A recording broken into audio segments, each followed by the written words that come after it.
Hello, gentle viewers. Welcome, everybody. This is Vindian, and we're playing Paths of Glory today. This is the 6th deluxe edition of the amazing board game created by Ted Racier about World War One.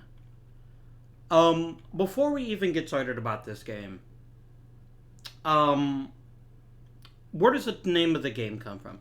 The name of the game actually comes from a 1957 movie with Kirk Douglas in it about World War One, in which the commander of a British unit refuses to attack, and they're considered cowards, and it's a very dramatic movie. I haven't actually seen it, but I've heard of it. But the reason I bring up what the movie is named after is because, or what the game is named after, is because it's not something you necessarily think about when you think about World War One today. There was a lot of anti-World War sentiment, especially in the 50s and 60s, because of World War Two.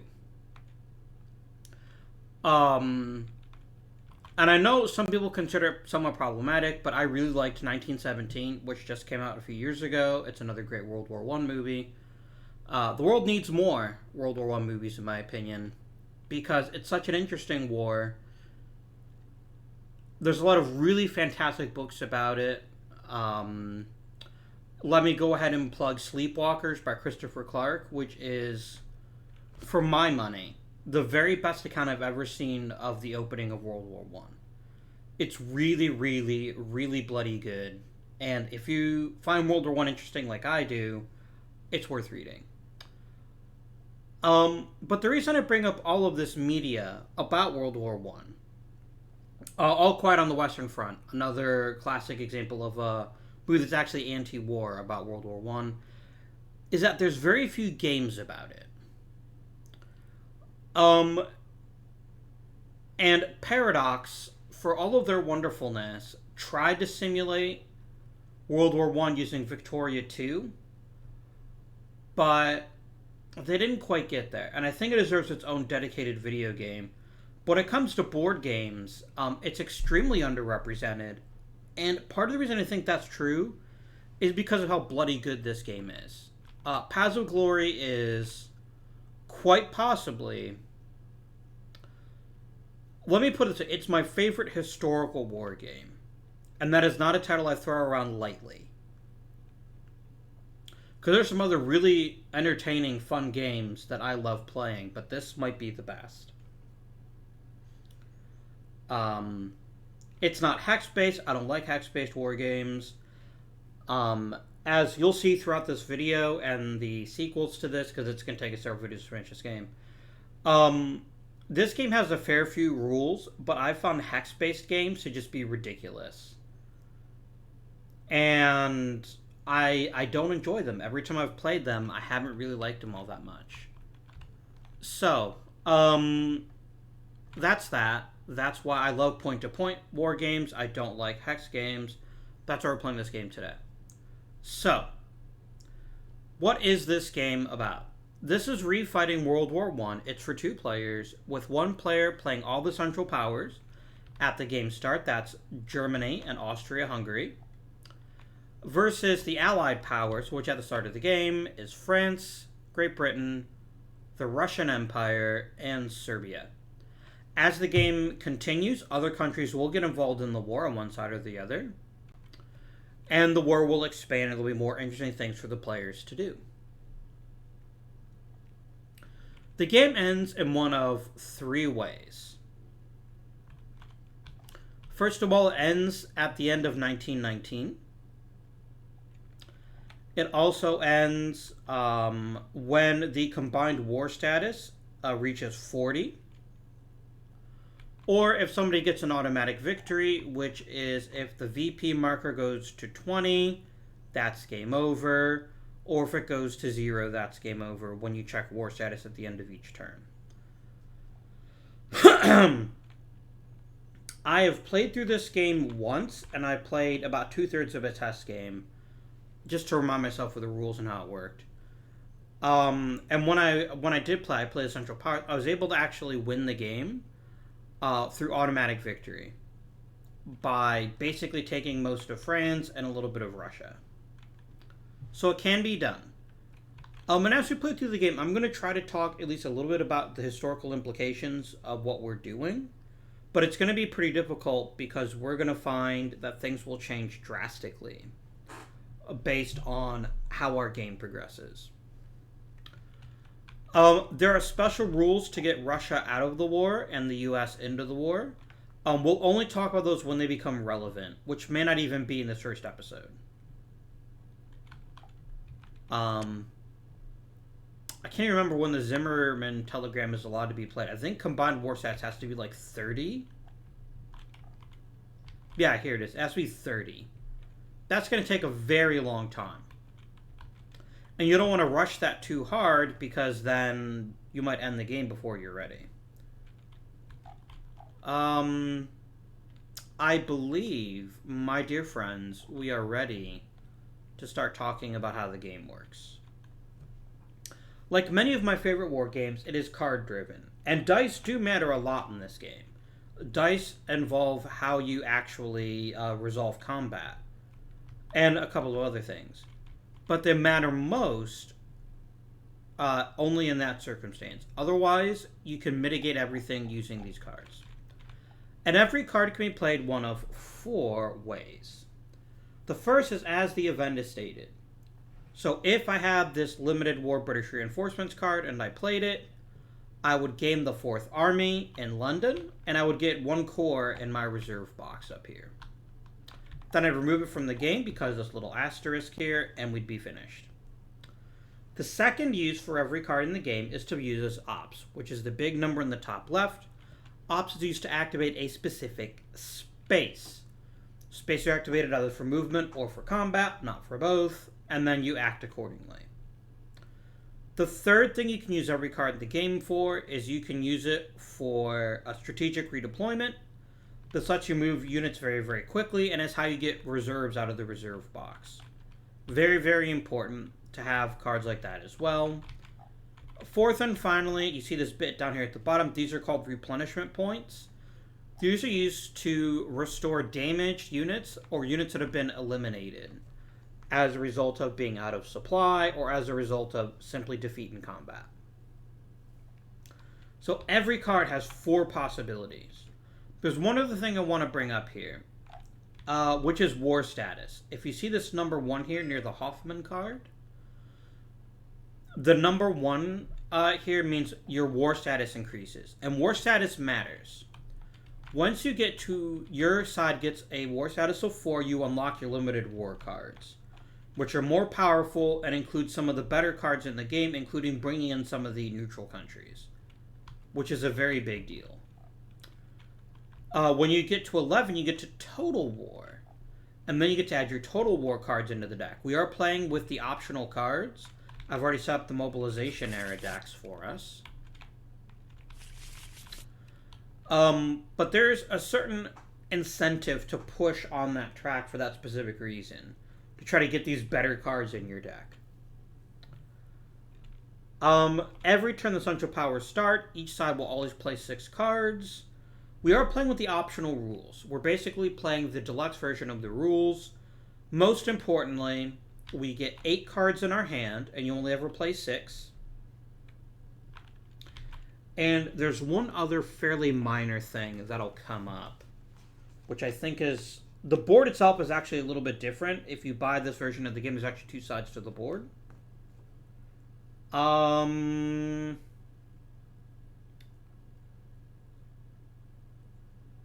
Germany's going to get some free replacement points when we get pretty far into the game.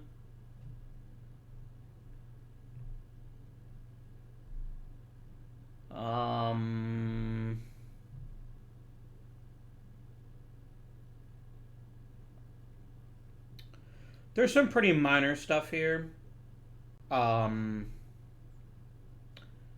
It's mostly minor, and we'll talk about some of these when it happens. Oh, we do not use offering peace terms, which is fine because I think offering peace terms is stupid. Like, I get it, but I really dislike this rule. Basically allows you to offer a draw to the other side, and I just find it's totally immersion breaking. I dislike it intensely. I will never use this rule, even if I didn't play with the deluxe rules. We're playing with 8-card hands. So the first thing we're gonna do is we're gonna draw some cards. That's 8 for the allies. We're gonna swap over to the Central Powers, and they're gonna get 8 cards too, but they actually start with 1 that they're guaranteed to get every game. So each turn proceeds in a specific way. I'm going to quickly zoom around the camera so you can see it. This is every turn of the game. We start by talking about mandated offensives, then we do the heat of the meat, rather, the action phase. We see if anyone's out of supply. If they are, they get removed. We conduct any sieges that are happening. Then we check to see if anyone's won the game, or if we need to expand our war commitment. And then we do our replacements, we get more cards, and we end the turn. So, because we're playing with the tournament rules, my first decision is already made for me. But before we do that, let's talk about the counters. The counters are extremely important. Every counter in the game is either an army or a corps. They're functionally the same unit, but there's some specific things that only armies can do, and armies are just stronger as a general rule. Every unit has 3 important numbers on it. The first, combat strength. This is how good this unit is in combat, whether it's attacking or defending. Second is the loss factor. That's how many loss factors have to be inflicted upon that unit to cause it to reduce or be eliminated. And finally, we have movement. If you look at a corps, here's one here, a French corps. You'll notice there's the 3 X's at the top of it to remind you that it's a corps, and you'll notice it's a great deal weaker, but it is a little bit faster. Once you hit a unit once, you flip it to reduce it. And you'll notice, in this case, the German unit has reduced combat strength. Every corps in the game is the same. They're all rated 114 for the most part. Although there are some differences here, like the Germans are actually 214. I take that back. Austrians are 113. The French are 114s. The Brits are 214, or even 224 for the BEF Corps. So yeah, every unit is a little different in the game in terms of how they are worked out. You can have more than 3 units in a space, and so this can create some issues when you're trying to attack someone. Because if you overstack, even inadvertently, that's very, very bad. These spaces here with little red sashes underneath are the victory point spaces in the game, and these are the ones that you want. The game really starts to open up when other countries get involved in the war, because then there's other places you can go to get victory points. Taking a capital, which is in bold print, really hampers that country. It doesn't knock them out of the game, but it's a definite role to go for, and it reduces a lot of their abilities. So, very important stuff. So, it is time for August 1914. We're going to spin around here. And the first thing we always do is we always check for mandated offensives. So I'm going to take these 2 dice here. Red for allies, gray for Central Powers. We're going to roll them up. Both of us get 1s. So, Austria-Hungary must attack once this turn, or we lose a victory point. And France must attack once this first turn. So, because they're playing the tournament rules, my first turn as Central Powers is actually already scripted for me. The Guns of August. So we're going to pick one of these markers. It's very important, because we're always going to have 8 cards in our hand. It's important that we don't forget. So we're going to pick Other Event. And we're going to do this card in as it says. So, first thing that happens is we see this number 2 here. Boop-a-doop.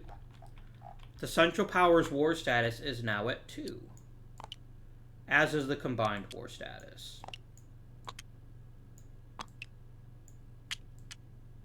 And we're just going to delete that because we're not bidding for sides. Because I'm playing both sides. Alright. The next thing that happens is the fort in Liège, Belgium, is destroyed. So we're going to go boop. And that's going to be destroyed for the rest of the game. And in fact, I'm going to go ahead and lock that marker on there just so I don't click it by accident later on. Poor Liège. And then the German 1st and 2nd armies automatically go into that space. And all 3 of our armies, the German 3rd and the British 1st and 2nd, are all activated for attack. Now, until we reach a combined war status of 4, or I play a specific card as the Central Powers, which I do not have, we cannot enter Calais, Ostend, or Amiens. It's just a specific rule for 1914. And in case we forget, we have this lovely chart here that reminds us. So it's Ostend, Calais, or Amiens. We're activating spaces for combat, and we need to decide who we want to attack. And there's a couple of choices. You can only attack people adjacent to you, so I can't, for instance, go from Liège to Antwerp. We can go after Brussels, or we can go after Sedan. And there's a lot to be said for either one of those approaches. If we do attack Sedan, we're opening ourselves up to a French counterattack. Because they can just attack us in Sedan, so if we do that, we won't attack with overwhelming force.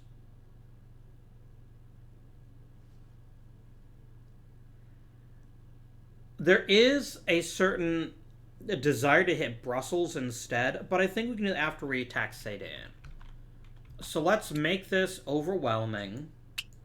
1, 2, 3. This doesn't count for stacking purposes, by the way, because then you'd never be able to attack a space.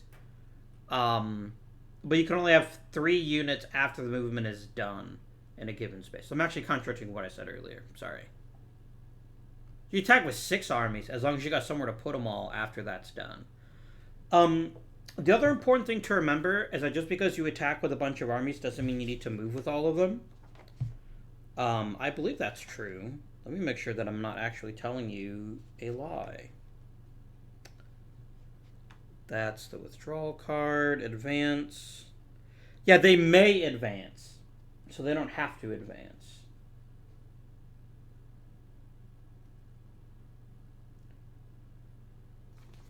So, there we go. I actually see my test game I played earlier. I screwed up and didn't use overwhelming odds because I forgot that you may advance, not that you must advance. So, let's talk about combat because it's happening, and I don't feel good about France's chances here in Sedan. It's the von Schlieffen plan come to life. Good times, but not for France. So, we're going to use the manual only for this purpose, the one that I have in the game, and then, because it's a good reminder. So the combat's undesignated, step 1 is already done. Next we determine the combat strengths by adding the combat factors together. I have 15, as Germany, and France has 3. That's not going to go well for them. If there's any specific combat cards to negate trenches, you can play them, but France doesn't have any. I could try a flank attack, but it's not really worth it when we're going to win the battle anyway, so I'm not going to bother with a flank attack yet. Next, we get to play combat cards. The attacker always plays first, and I get to check my deck here and see if there's any quality attack cards here.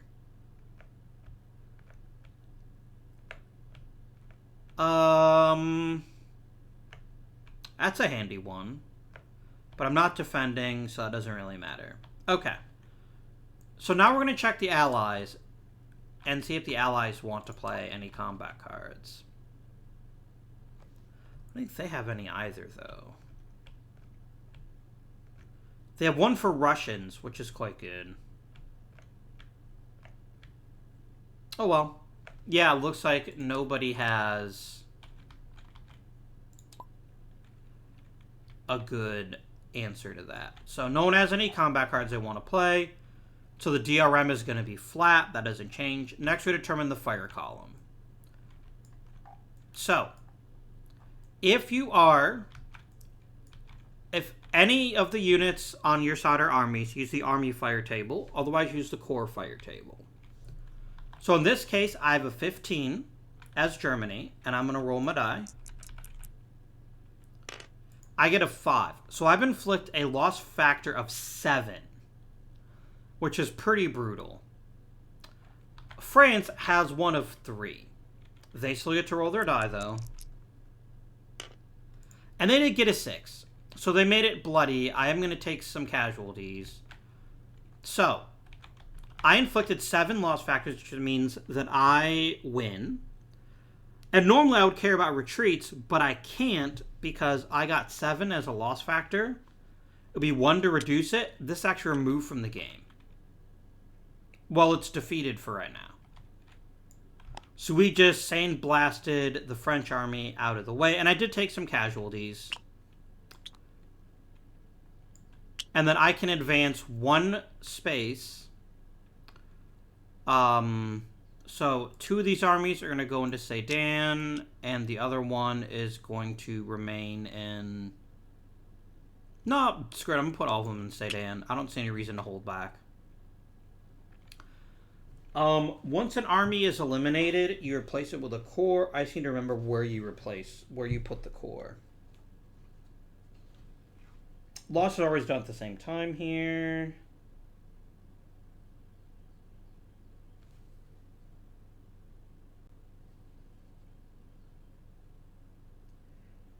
Which is eliminated, so it's immediately in its current space. Oh, so it would actually retreat and then be eliminated. That makes sense.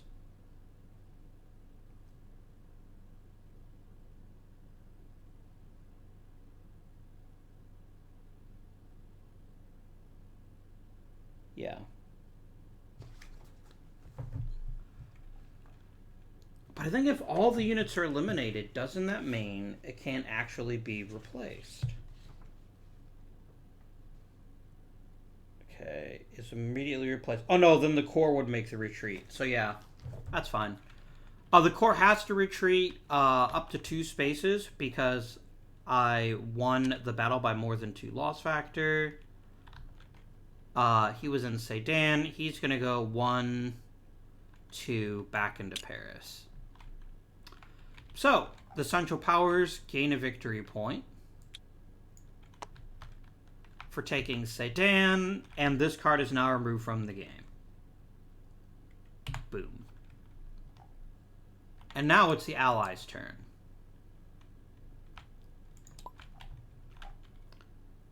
So, the Allies are very concerned right now, as they should be,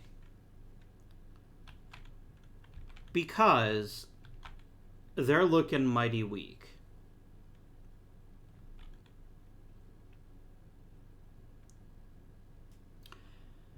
And there's that annoying French mandated offensive, which means at some point I'm going to have to attack Germany or lose a victory point. And honestly, it may not be the worst idea in the world to go and just sacrifice the victory point. Because we're in awfully bad shape.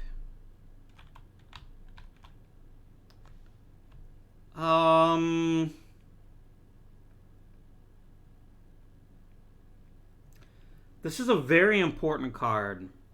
And it'll slow Germany down as long as you don't have the Falkenhayn card. One of the alternate rules that you cannot play Entrench in round 1. Or is it turn 1? Turn 1, so you can't play it as an event. So we're probably going to keep that card. You also can't use reinforcement cards. That's another one of the 1914 special rules. You can't play any reinforcements on August.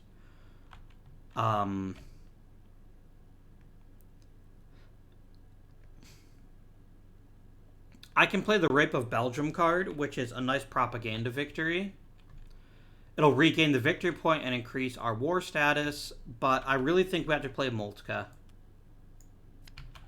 So, this says that in order for Germany to activate a new unit in Belgium or France, it costs them 1 ops per unit, not 1 ops per space. So I'm going to find the little Moltke token here. I'm going to put this in front of Germany to remind them of that. And then I'm going to remove this card from the game. I have to document that I did the action, so I put it on the other event. And then we switch back to the Central Powers. I do have Falkenhayn.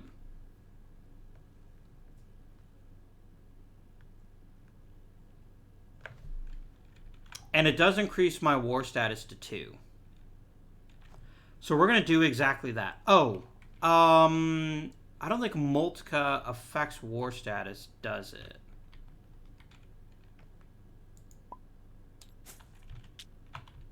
I need to rewind time until before the card was deleted.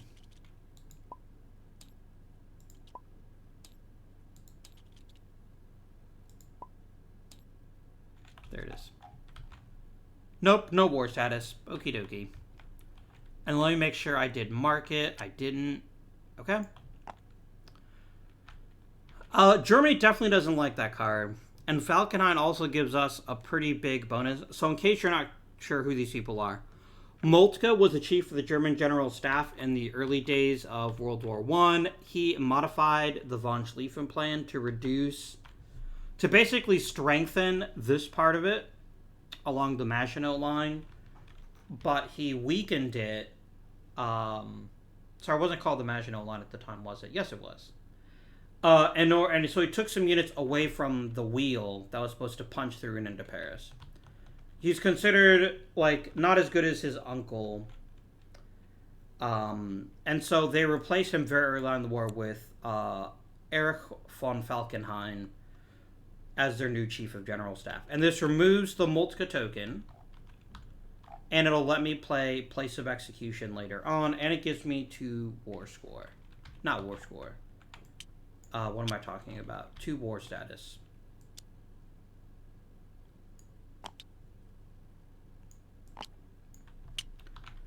And then I want the Falkenhayn token to remind me that it's been played.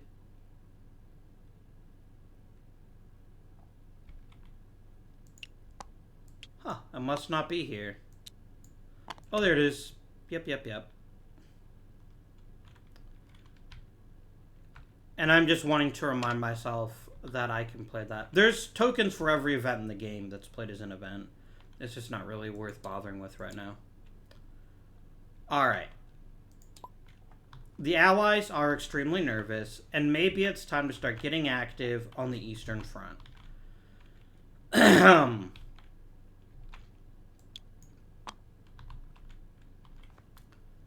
But if we're going to do that, we need more units.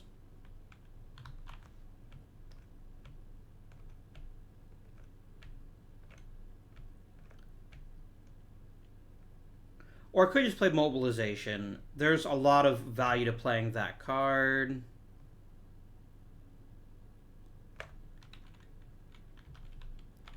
Because right now, here's our problem. We don't have enough manpower anywhere. Like, yes, here's a free VP. I can just take that. But then I open up a hole in my lines for Austria to take advantage of. What I really need to do is I need to try to get some units onto the field. So strategic redeployment makes a lot of sense as to get both more Russian and more French units into the game. So we're going to play... I love British reinforcements, but you can't play them on the first turn. I have Russian reinforcements too, though.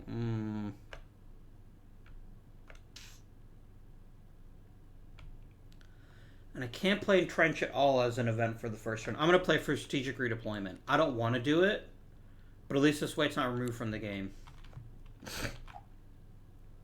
And so this is an SR card now. No, I've actually taken 2 events as the allies, haven't I?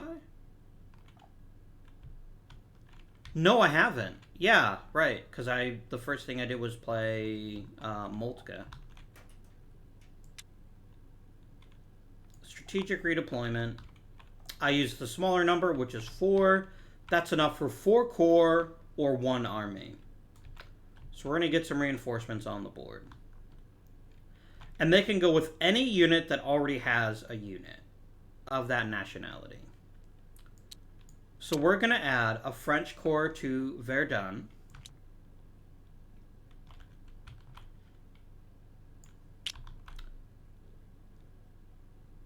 I don't want to bring up a reduced strength French army. I think that's catastrophic.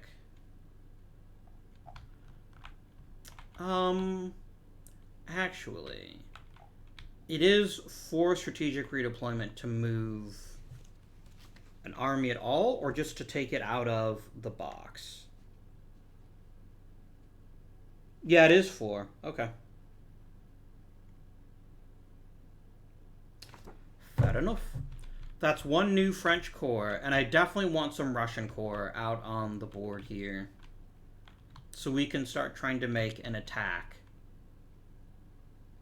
Let's put 1 here in Grodno.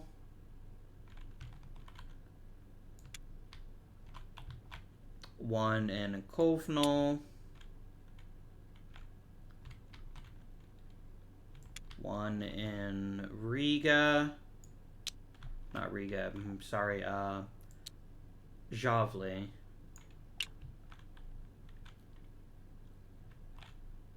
And 1 in Lutsk. Now, keep in mind, because we put so many corps out on the board, if we lost an army as Russia, we wouldn't be able to replace it necessarily. So that's got to be something that we consider. And it's something that Germany definitely is aware of as well. So that is Allied turn number 2. Now it is Germany's turn.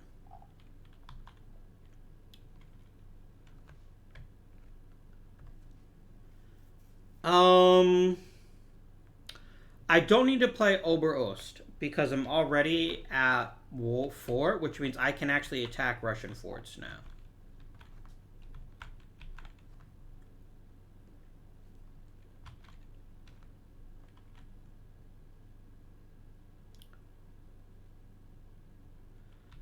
So I'm going to go ahead and get some ops. I think that's the best choice. I'm going to use Oberost for ops, so I can activate 2 spaces. Where'd my deck go? Oh, it's way over here. Okay. So I get the big number, which is 2 ops. I need to flag it as playing the card for ops. You can always choose not to play a card and just get 1 ops for free, in case there's really good cards you want to activate. This is going to be very bloody no matter what we do, but it's still worth it. I'm going to move here and here. Technically, you're just supposed to activate the space using one of the things. I always just move this space, though. But technically, you are supposed to use the attack, because they're not allowed to know where you're attacking until the attack actually begins. That's 2 spaces for attack. And then it's free real estate. We're going to take this reduced core, go 1, 2. I could just move. No, I can't move into Warsaw because I have to start sieging it. And I don't think cores can do sieges, only armies can. But we can at least take a free victory point. Boom.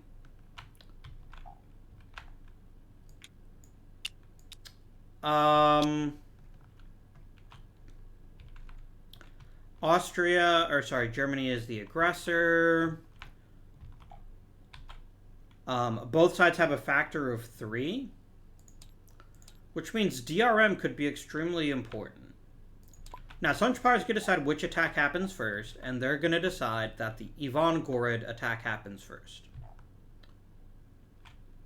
Now, I have this amazing card in my hand as Russia. And because these are even fights, it is worth it to me to play this card. It'll get removed from the game. But this could help me win both battles. So Austria doesn't have a combat card. Russia says, I'm going to play Pleva. So I get a +1 for my die roll.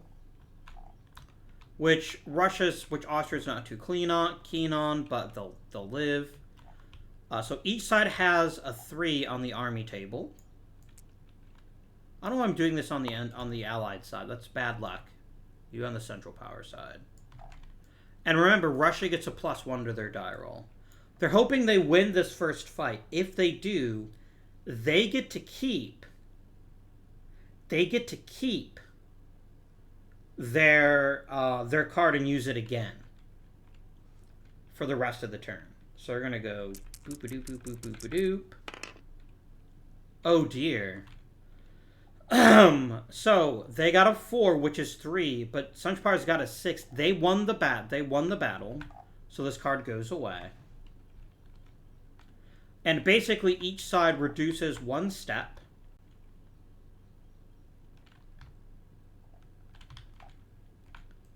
Which is unfortunate. No, they don't. Gasp. Yeah, because they got a 6. That's actually enough to eliminate this army. So it's going to retreat to Warsaw, get eliminated.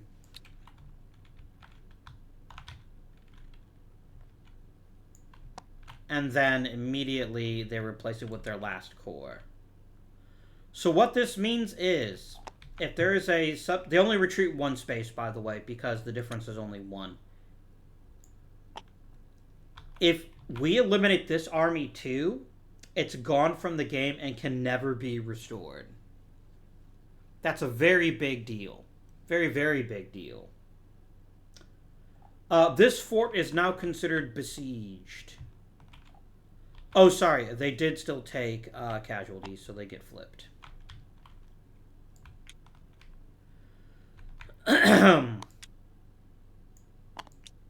Wait a minute. The unit was eliminated. No, but it took all 4 loss factor to wipe out that army, so that's fine. Alright, now the Russians don't have another combat card to play, which makes them sad. It's going to come down to the die roll. Allies are like, come on, nice numbers. Both get a 6. Oh dear. This means nobody wins the battle, but it doesn't matter. We both got 4s. Both armies are eliminated. And this is really bad news for Russia because they don't have a corps. They're out. So this army is just removed from the game, never to return.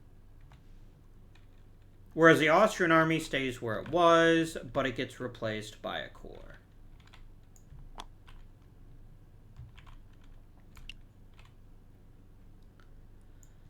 And if you're the Central Powers right now, you are over the moon right now with how successful that went. Yes, you basically traded 1 Austrian army for 2 Russian armies, one of which was eliminated from the game. And if you can defeat them again, you can take out another army. So the Russians are reeling right now. And once we take 3 Russian CP, we can play... so actually, I need to use that right here. So this goes up to 1. Because once this hits 3, I can play the Tsar takes command card. Which is another step to getting Russia out of the war, which is something we definitely would like to happen. So that was Central Powers' turn. We go to the Allies now.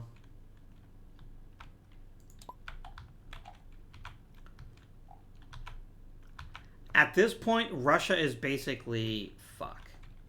Oh, actually, I didn't check the Allied offensive correctly. For the mandated offensive, does Austria have to actually attack Serbia, or can they attack Russia?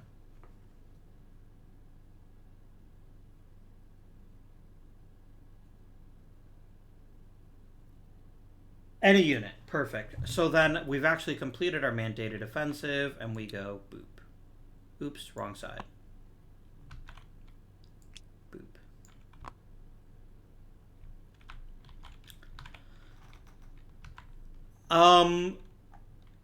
This is a big issue right now for France and Germany. Well, France, just. And the only thing they can do, really, is consider an attack. If we're going to take the pressure off of our French comrades. Also, by the way, since the total war power is 4, we can also move into Amiens, Calais, or Ostend.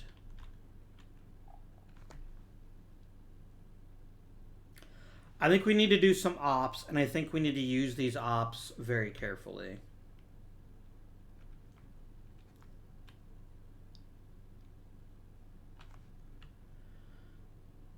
I'd love to play Rape of Belgium. It's important to get our great cards in the game. And I would like to reduce our victory points. But right now, Germany has an open path to Cambrai and Amiens and Calais. Like, I can't even get in their way right now. So I think that's what we have to do. And I think the best solution to that is strategic redeployment. I'm going to play this weak sauce Russian reinforcements card for some strat deployment. No, I can't. Because you can't play them back to back.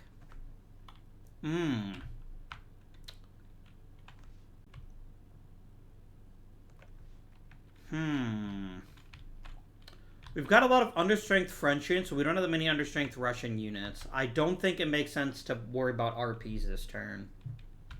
I think we need to do ops. And we can just use regular movement, right? We can use regular movement. So we're going to play Russian reinforcements for ops.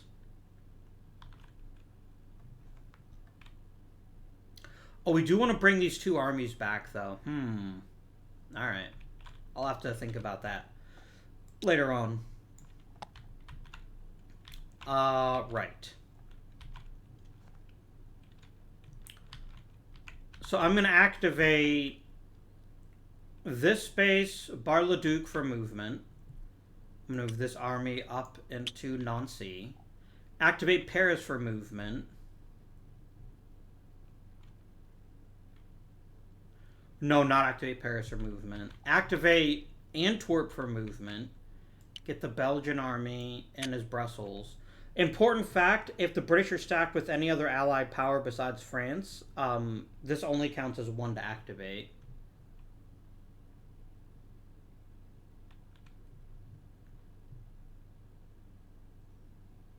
The BEF is going to be activated as well. No, it's not. We need to look at Russia.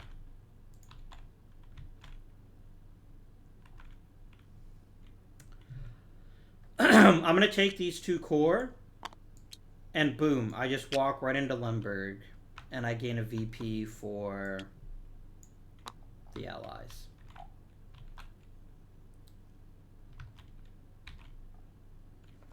Easy peasy lemon squeezy.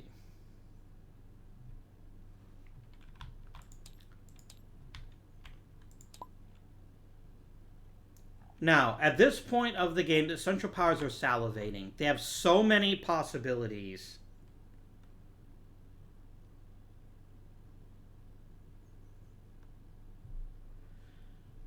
Like, I've punched through the French lines. I can just go ham and just grab all of this lovely stuff. However, there's always a risk. If I move too far away, I can get my supply cut off. And so I need to be somewhat cautious. And in fact, the fact of losing supply would be devastating to Germany right now. Because all I have to do is move up 1 space from Sedan. And then the Brits just step into Sedan, take it back, and then cut off my supply. Because you have to be able to trace it back to a friendly space that is also connected to a supply space for Germany, or for a port for the Allies because of London. Well, the Western Allies. So as much as a tempting target as this seems, until I can secure my supply lines, it doesn't make sense to push into Cambrai, because then I'll just instantly get cut off. We are going to do some ops this turn, and we're going to do some very low-key ops. Only 2. But they're going to be meaningful ops. So I instantly come over here, I pick Plate Ops. I'm going to activate Sedan, and I'm going to activate, where is it? Insterberg.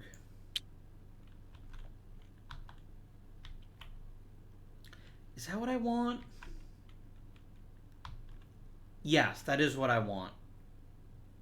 So I'm activating Insterberg for attack. I'm activating Sedan for attack.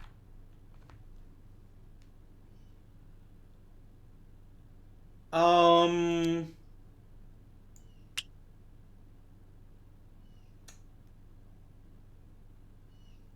could activate... No, I don't want to fight in Verdun. Yeah, I'm going to take the 2 full-strength armies, and we're going to attack Brussels. I have no idea how this fight will go. There's a bit of a risk in taking this. But it's unlikely we'll get wiped out. And if we can reduce the BEF because of this little dot here, it never gets replaced. It's just gone from the game. Now, I take that back. The BEF can get replaced by the BEF core, I want to say. I believe that is accurate. Let me just check here.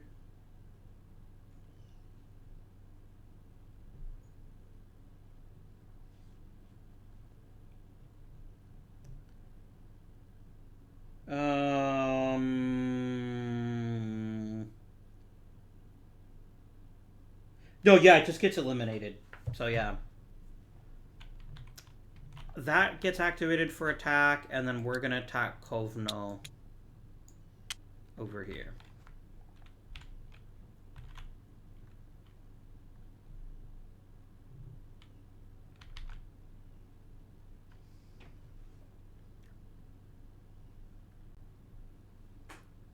All right. The German player says we're going to do Brussels first. Neither side has any combat cards. I already know that. I have 10. The Brits have 7.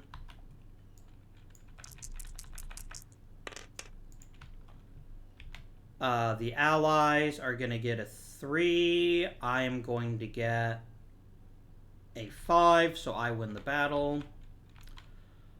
The Brits have to take their losses first. I take losses that have to retreat up to 2 spaces, and they're going to retreat 1 to Calais and 1 to Amiens. They don't have to go to the same place.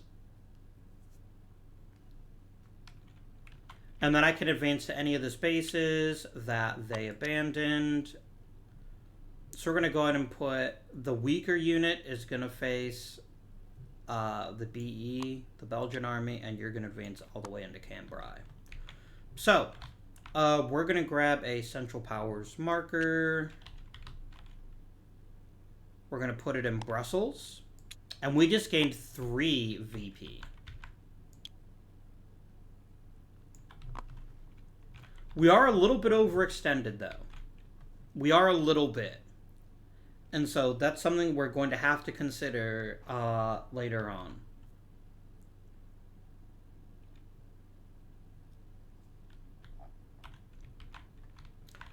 Now we come over here to Russia.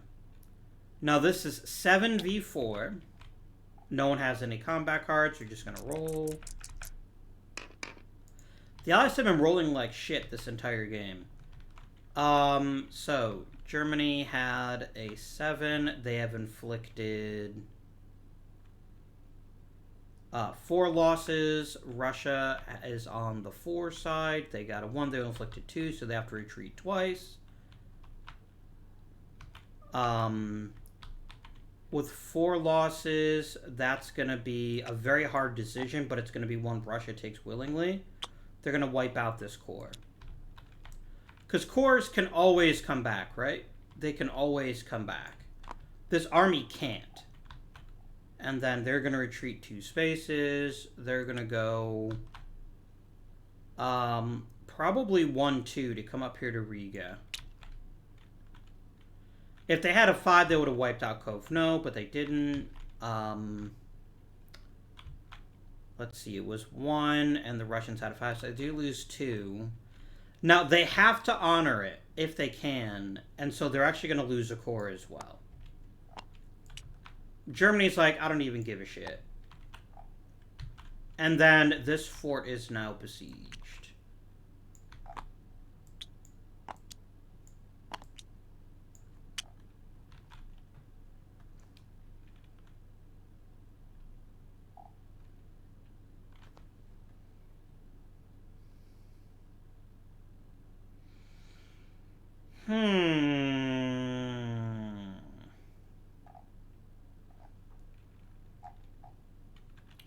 I could cut off that unit.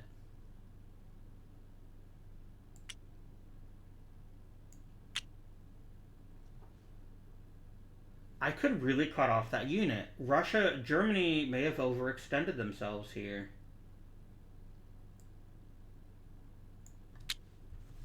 I have to remind myself what happens if you're out of supply. There's a lot of things you can't do if you're out of supply. They can't move or attack. They can't strategically redeploy. They can't use combat cards. And they would be out of supply.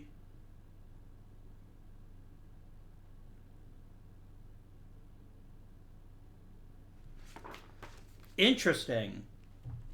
So Germany's actually made a big mistake here. Because he can't draw to a friendly space. All I have to do is move 1 unit into here, and this unit's going to get removed.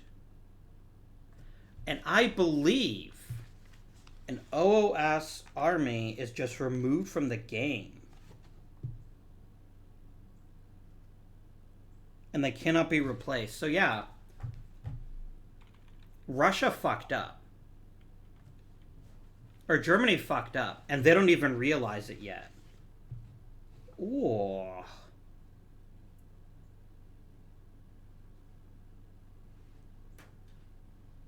And anyone can cut off supply, right? It doesn't have to be...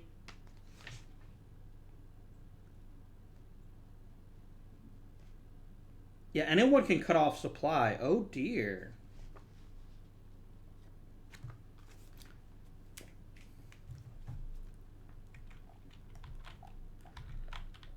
So the Allies are rubbing their hands with glee. Germany's like, wait, what did I do?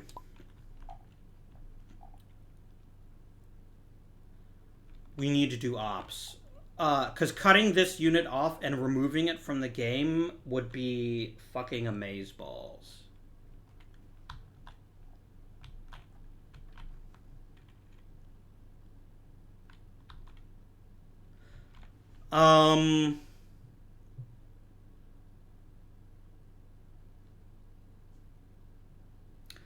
If I can activate 3 spaces, I can do damage to Austria. Ah, but remember, I don't have any core. Which means any movement with the Russian army is actually very risky.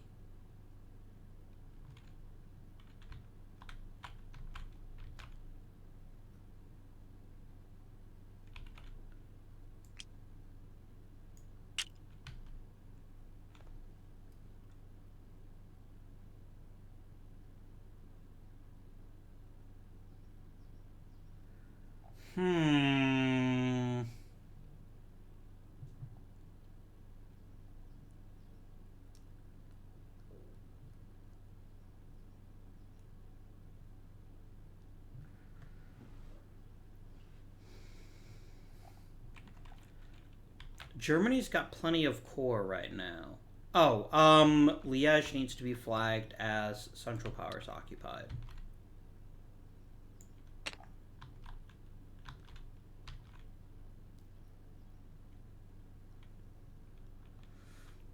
We need a victory as the Allies. We need a big one. And there's one waiting for us that Germany made a huge mistake on. And if I was playing, like, this is just a game so you guys can see how the game works. I don't mind that I made a mistake. That's totally fine with me. I can live with that. The question is, we need to slow down Germany and the Western Front too. And the easiest way to do that would actually be to attack Sedan. Because if we defeat them badly enough, we can put this army in Cambrai out of supply. We'd have to beat them badly enough. Oh, but if we eliminate their unit, we can only ever move one space. That would give them a chance to withdraw. Which in and of itself is fine. Like, if they withdraw, great. And if they don't withdraw, I get to cut them off and eliminate them. So I'm very happy to do that. So that's what we're going to do. We're designate Verdun for attack. And we're going to designate Grodno for movement. Watch carefully. Boop. So, the German army can't trace to here. It's friendly controlled. Can't trace to here, friendly controlled. Can't trace to here, friendly controlled. Can't trace to here, enemy controlled. Let's make sure to... Nah, there's a unit there. I don't need to flag it. So now we get one of the worst markers to see if you are on either side out of supply. This German army cannot draw any supply chains. It's going to be eliminated permanently at the end of the game. Or at the end of the turn, rather. This is massive. This is a huge victory for Russia. Not enough to make up for losing 2 of its own armies, but it's still a big victory.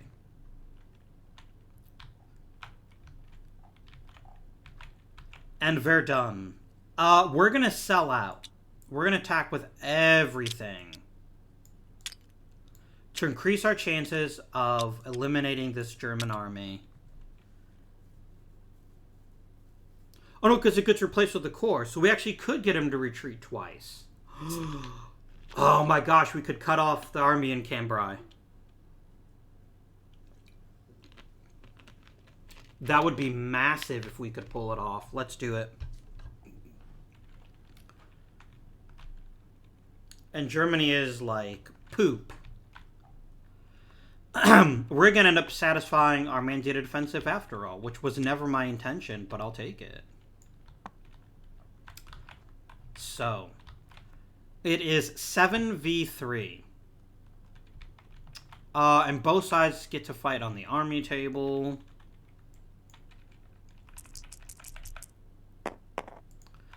We tied, which is perfect news for us. They inflict 5 losses. They only inflict 3. So this German army is eliminated and replaced by a core.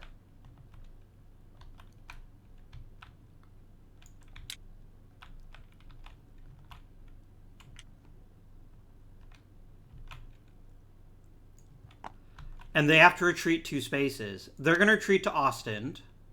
No, they're not.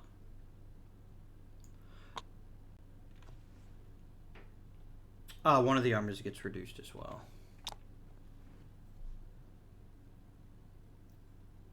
I don't believe I can sacrifice a step as a core to slow down the retreat.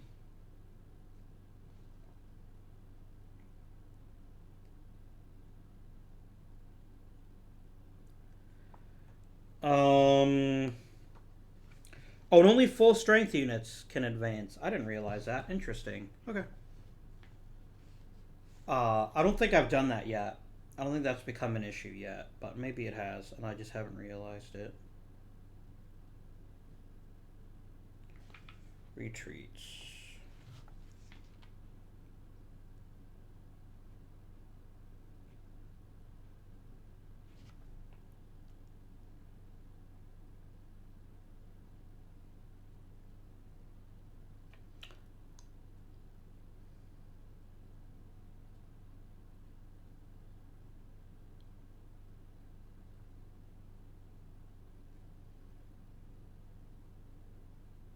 Oh, it's only in certain territories. Got it. Okay. So he has to retreat 2 spaces, does this remaining core. But he can pick the 2 spaces, and he's not going to be an idiot. He's going to retreat to Brussels, and he's going to then retreat to Liège. So, this French army is going to go... So the French army can't go to Brussels. They could only... Because they had to retreat 2 spaces, right? Oh, no, they did. They could. Because he went 1-2. Yeah, so we're going to send this corps...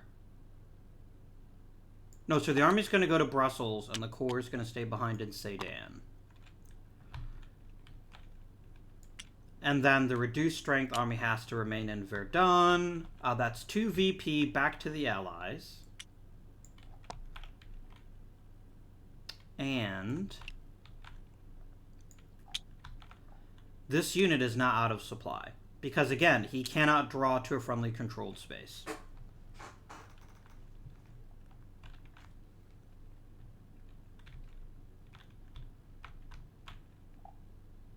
And then, was that action 3 or action 4? That would have been action 4. So they're just going to go a boop.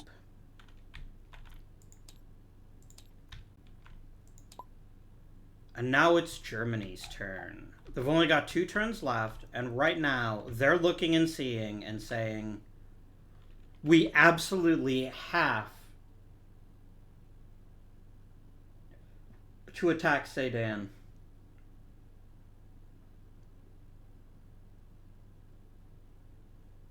There's just no other choice. We have to rescue this German army, or we'll lose it forever. And we definitely don't want that. Even if it means abandoning Metz, which is going to take a while to siege, and I doubt very much that they're going to attack. Alright.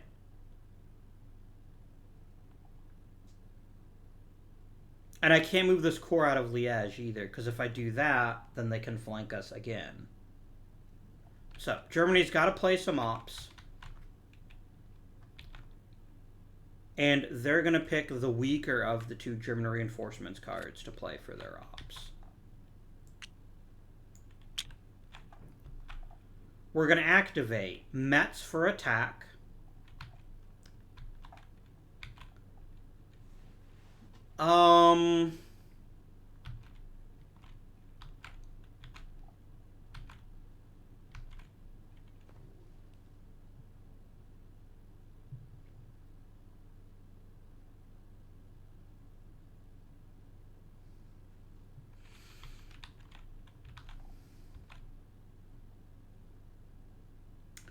Yeah, we're going to activate Metz for attack, and then Novi Sad and Timișoara for attack. So we're going to go a boop, a boop. And I'll actually show you, because... No, I'm actually not going to do a flank attack, because I wouldn't succeed there.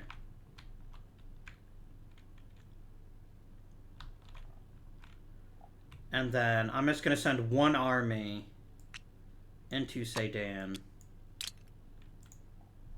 And we're going to resolve Sedan first. So, I have 5.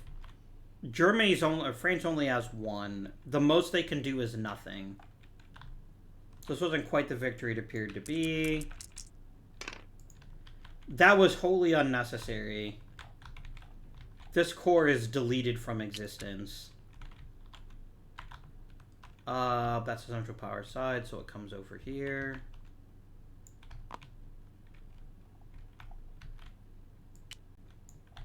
And they rolled a 5, right? Which is only 1. I can't take a loss because my loss factor is 3. Our German comrades are, you know, Danke, Danke. And they've retaken Sedan. And they've reestablished their supply. A nice victory for them. Now, this fight on Serbian soil is going to be a little bit less assured of success.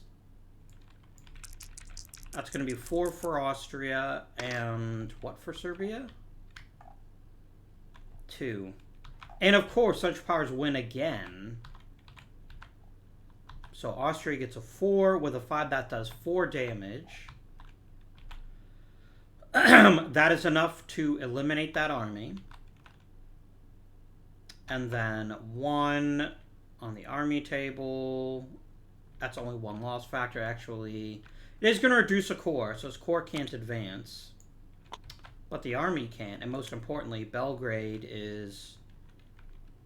that took 4 damage, so that's going to go over here. And it's going to get replaced with a Serbian corps. Who does need to retreat 2 spaces, so he'll retreat into Skopje. And another fort is being sieged.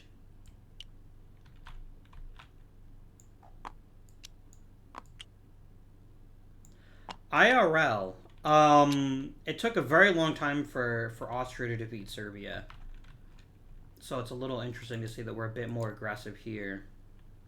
But also, in this scenario, Germany is doing much worse in Eastern Europe, and especially in France. Okay. I've got 2 more actions I can take. I really want to play Rape of Belgium to start getting our war status up. I don't want to say both of these cards so we can start playing reinforcements next turn. So I think we'll play these 2 cards in some capacity. Probably Rape of Belgium will actually be the last thing that I play.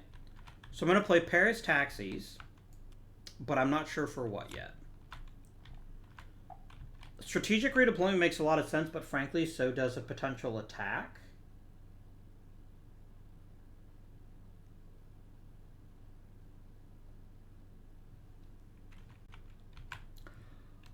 Oh my word, I didn't even realize I'd done that. This unit is out of supply.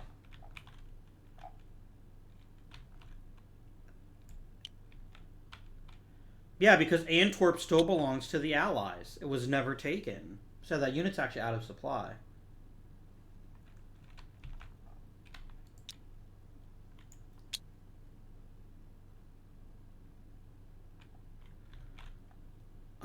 What would we like to do this turn?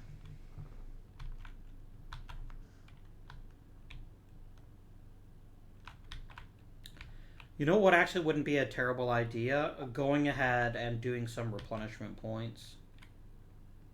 Yeah, so it's British. Yeah, it's 1 for each. That's what we're going to do. We're going to do RPs. Boring stuff, I know, but we need to do it. We've taken some heavy losses, and we want to make sure that we can handle that. So it's going to be British, French, and Russian.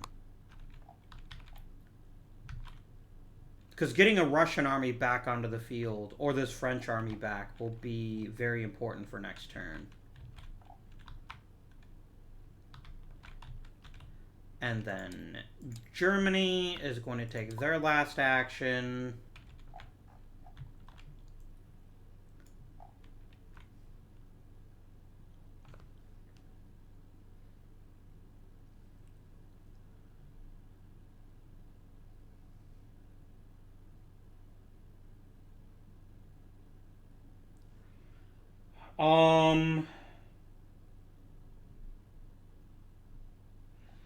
Yeah, they have to do ops.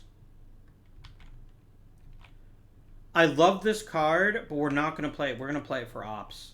We've kind of backed ourselves into a corner here. Or maybe even RPs. But here's the thing. I want to rescue this army if I can, so it's not out of supply. Which means defeating the Allies in Brussels. So I'm going to go ahead and play it as ops.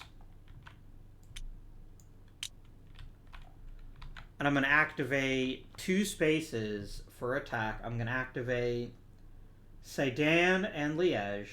And we are actually going to do a flank attack attempt. Flank attacks are important because if you succeed in a flank attack,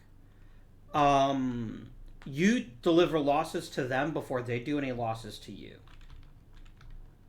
And the flank attack is going to be by a +1 because he's surrounded. He doesn't have any friends that he can call upon for aid. So it's you roll a d6. If you get a 4 or higher, you succeed. We get to add a +1 to this. And it's a 5. So we succeed, which means as long as we eliminate him, at the very least we're going to reduce the amount of damage he can do to us. No, actually that wouldn't make a difference. So it's 7 for Germany, 3 for France. But there's a chance we could actually eliminate him. No, actually we can't. We can only just cripple him. That's fine. Alright, so that's a 3. So we instantly reduce him by 1 step before he does any damage to us. And let me remind myself of the flank attacks. If that recalculates your...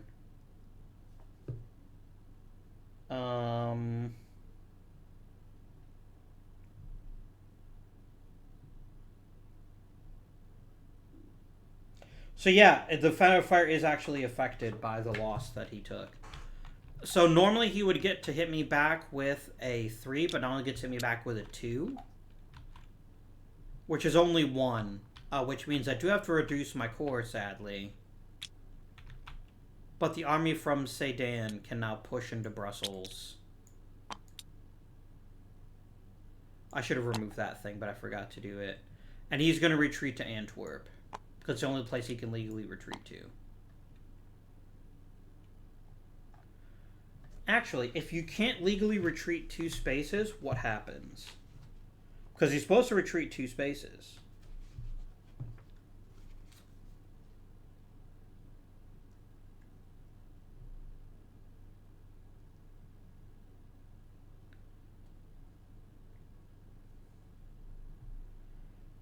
Oh no. Yeah.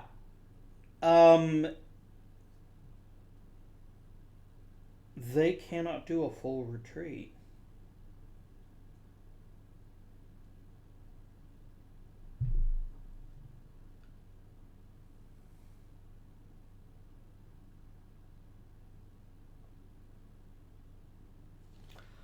Yeah, I think it's actually eliminated from the game. Because he can't retreat 2 spaces. So yeah, he's just eliminated. And doesn't even get a core back for it. Ouch. Which also leaves Antwerp open to attack later on. So this unit is now saved. It's no longer out of supply. And by retaking Brussels, they regain a VP. It is now Team Allies. They take their final action, and they're going to go ahead and play a card as an event. And they're going to play the Rape of Belgium. It's not sexy, but it had to be done. It gives us 2 war score, or war stat. Let me keep saying war score. Sorry. And it does reduce a VP. So, that is the first turn of the action round anyway. The next thing we do is to do Attrition Phase. Anything that's out of supply gets removed from the game. And they don't get replaced by a core either, so he's just gone. Which means this is no longer besieged. And we'll just remove that marker. Anyone else out of supply right now? No, because we saved that for... Germany saved their own unit there. So that's fine. That's still a big deal, though, right? That's still a very big deal. Now we roll for sieges. The first 2 turns of the game, every siege is reduced by 2. So what we're going to do is everyone's going to roll for any fort that's besieged. We have Ivangorod and Belgrade, both of which are besieged. So I have to subtract by 2. Otherwise, I have to beat it by... I have to get that number or higher, or do I have to get higher than that number?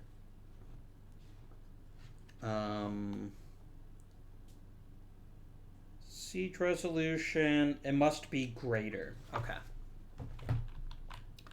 So we're going to do Belgrade first. Easy peasy. The fort is destroyed.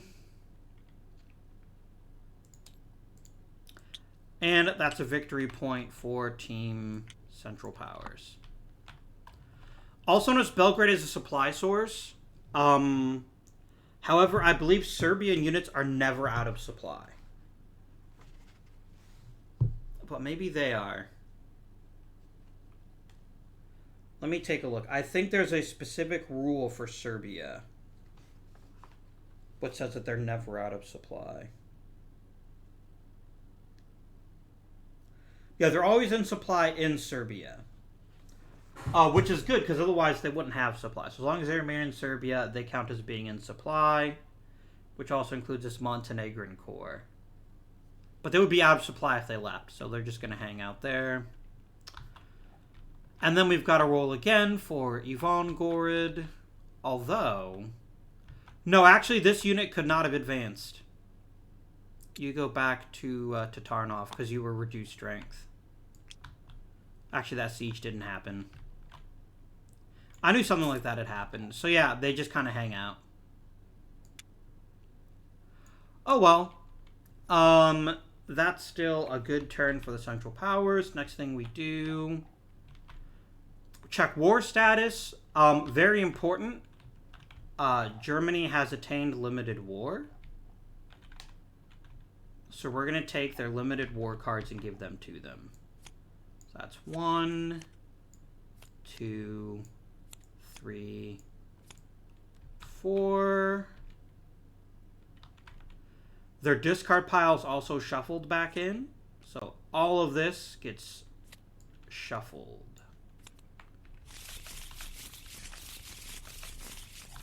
There we go. The Allies haven't gotten there yet. Oh, wait a minute. Oh, fuck, I screwed up. Because you never check the war commitment level. Poop. 1, 2, 3, 4, 5. There you go. I'm going to go ahead and just put these in here just so I don't forget to do it later. But yeah, I've forgotten. You actually can't increase your committedness the first turn.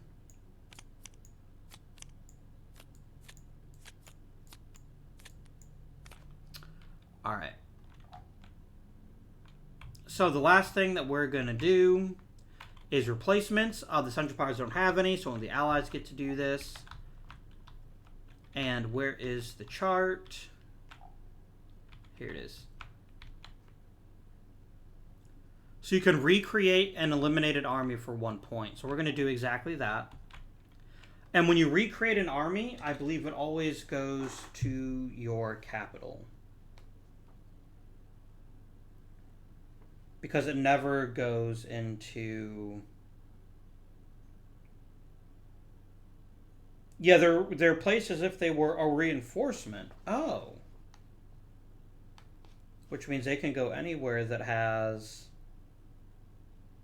No, yeah. So that goes in the capital. Or a supply source. So we're going to spend our 1 Russian replacement point to bring in... Oh, hang on. It's 2 core for 1, isn't it?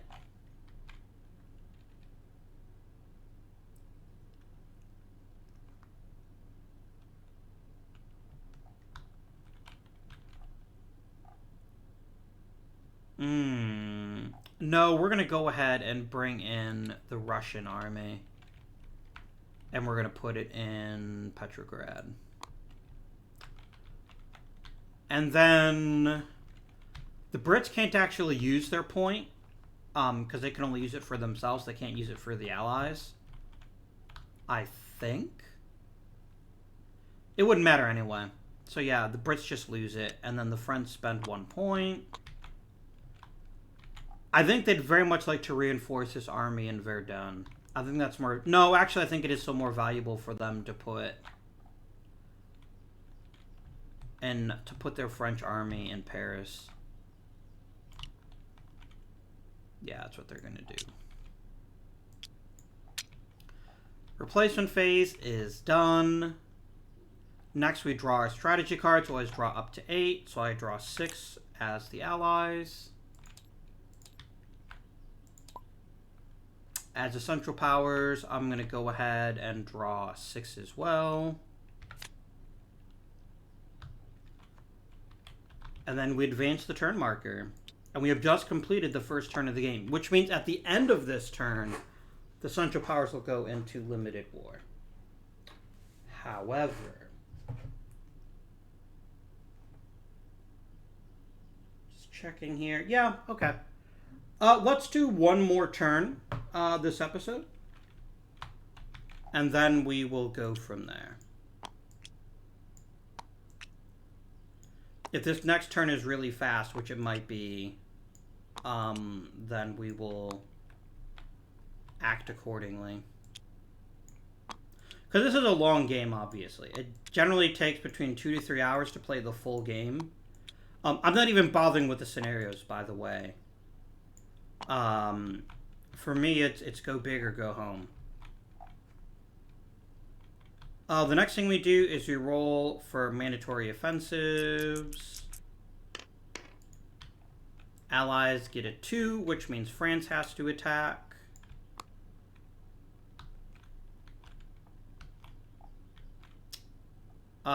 Germany would actually be no mandated offensive.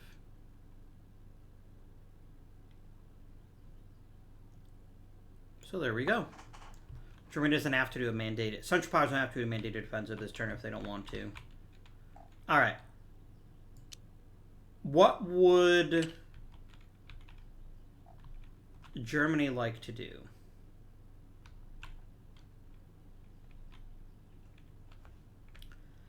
They'd honestly probably like to get... Oh, that's very tasty.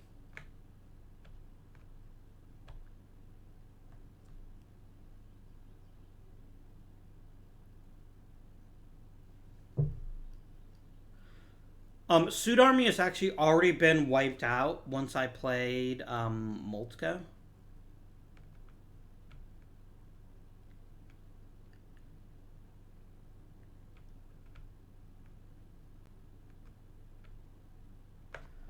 Alright, so we've got a decent hand. What would we like to most do this turn? I really want to start pushing hard on Russia. However, I don't have a ton of forces to do that. So perhaps the best thing I could do is go ahead and play German reinforcements. Because I don't have the forces to sustain a campaign against Russia. And in all honesty, Russia can probably afford to be pretty aggressive against me in the East. That's just where we are right now. So I'm definitely worried about the Eastern Front, which may mean that strategic redeployment is the order of the day. Oh, Sedan needs a Central Powers marker on it.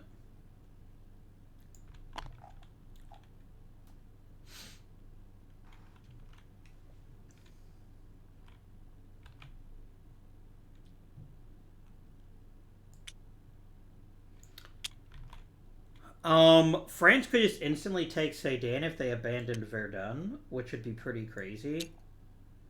But they're probably going to want to move some units out of Paris.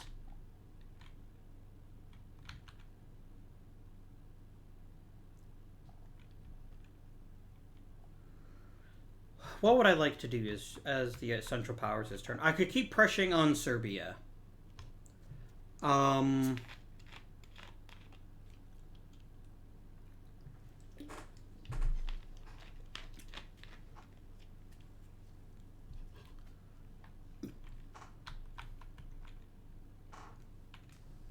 Which would make taking Bulgaria out the easiest thing in human history, if that happens.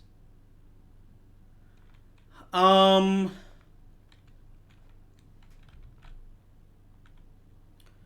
spaces to attack the Second Army. That would be interesting, I think.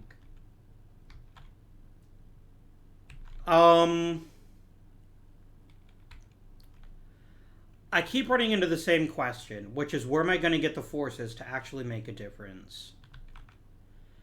And I think that has to be my first step, is Germany, is go ahead and get some reinforcements happening. So it's going to be the 10th Army and 2 Corps.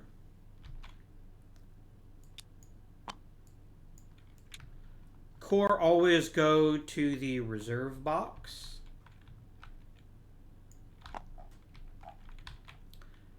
And the 10th Army always goes to a supply source or the nation's capital. So I'm going to go ahead and drop this army in Breslau. And then I remove from the game.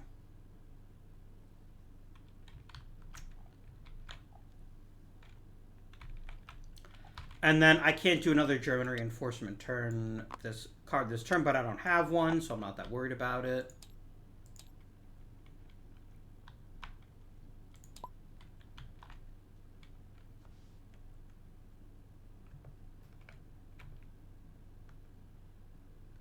Yes.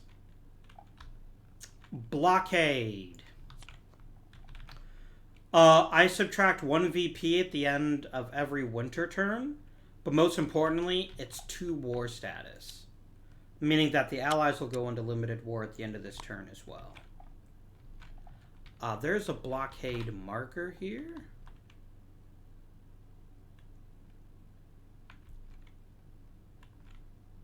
I'm going to do something very, very sneaky, which will make our lives a little bit easier. Let's say I need 1, 2, 3, 4, 5. So we do 1. And then to remind myself, I'm going to put one of these markers on winter for each turn. And that way I don't forget to subtract the VP.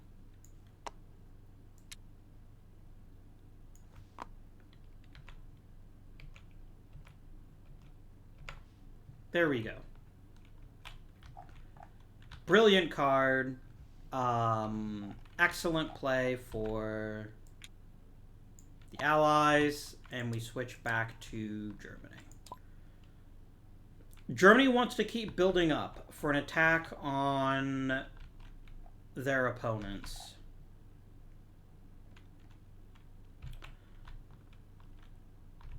Reichstag Truce is not terrible, but it's only 1 VP. I'd rather use it for strategic redeployment.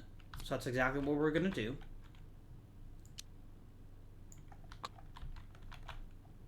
I could bring back an army, and you know what? There's a lot of value in that, but if I do bring back the army, it only comes back at... Does it come back at full strength or reduced strength?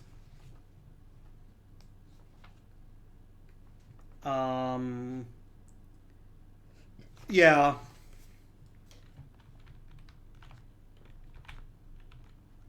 What I'm trying to do is I'm trying to build up for an attack on Warsaw. That's what I'm hoping to get this turn.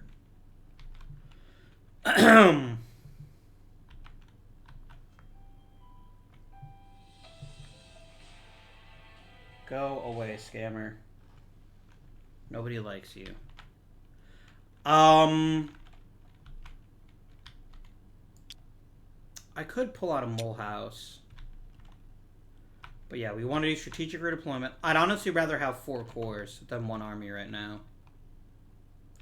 So we're going to go 1, 2. And then I think we'll strengthen our forces and loads. Because as long as it's your nationality, you can drop corps wherever you like.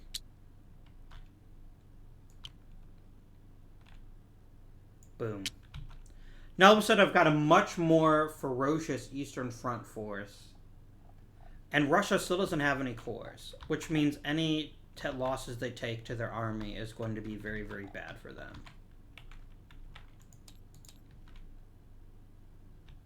And so the very next thing that they're going to do is deal with that. Ooh. Russian Cavalry Corps. I don't remember if those are any good, are they?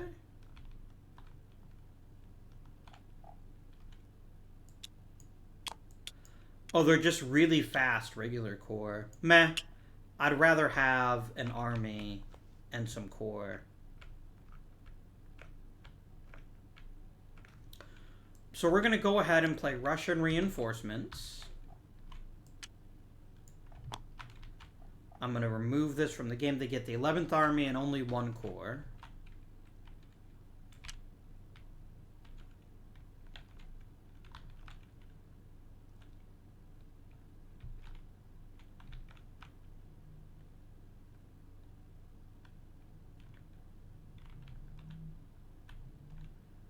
Let's put them here in Kharkov. And then the core always goes to the replacement box.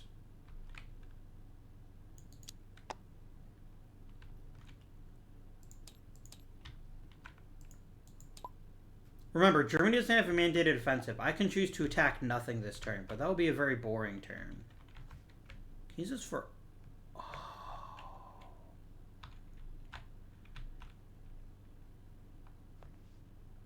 And remind me of the rule for that.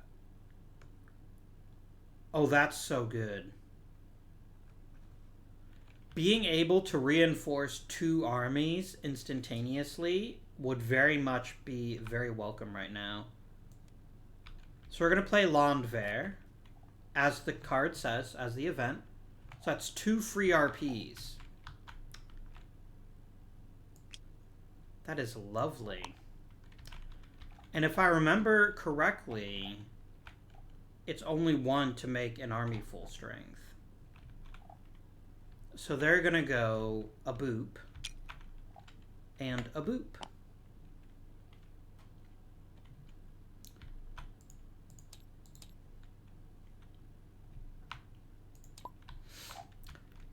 Now, especially because the Germans seem to be somewhat passive this turn. Although, if they don't attack Calais, I would be shocked. It wouldn't be a terrible idea to try to build up a bunch of replacement points. So that we can... Yeah.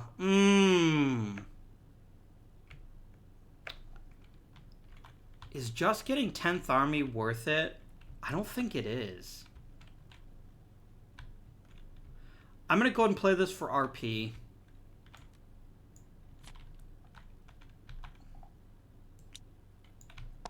And that was what?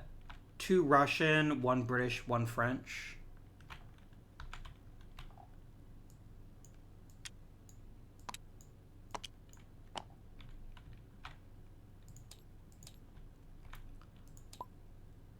All right. Germany is feeling pretty good about themselves right now. And they want to start making some moves. All these can move pretty far, right? Yeah. Oh, yeah. So we're going to play a 2 ops card. We're going to use withdrawal because withdrawal is for cowards. And I activate this space for movement. So we're going to take all of these units. We're going to go 1, 2, 3.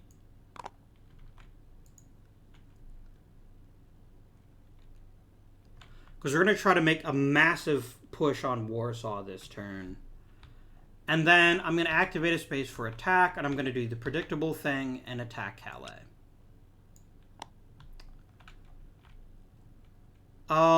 Do I have anything I would like to play combat card-wise? I sure don't. What about the Allies? I mean, they could play withdrawal.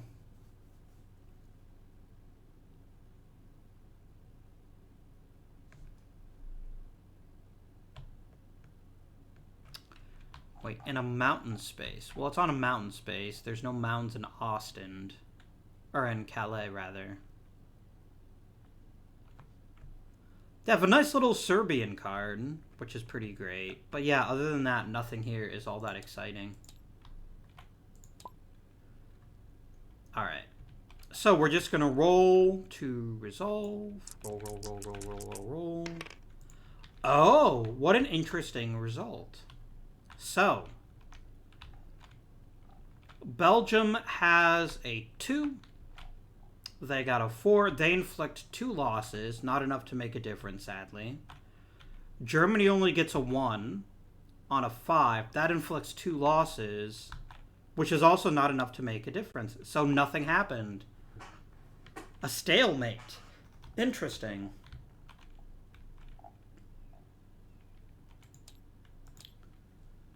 All right.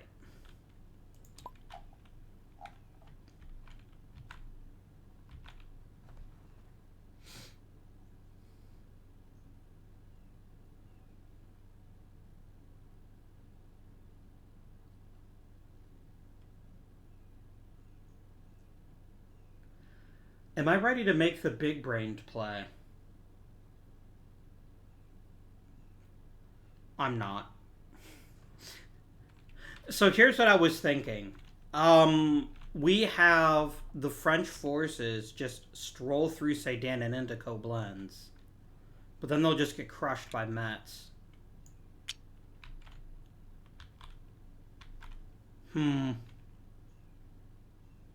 Oh, plus we have to stop in Sedan because it's a forest. That's right.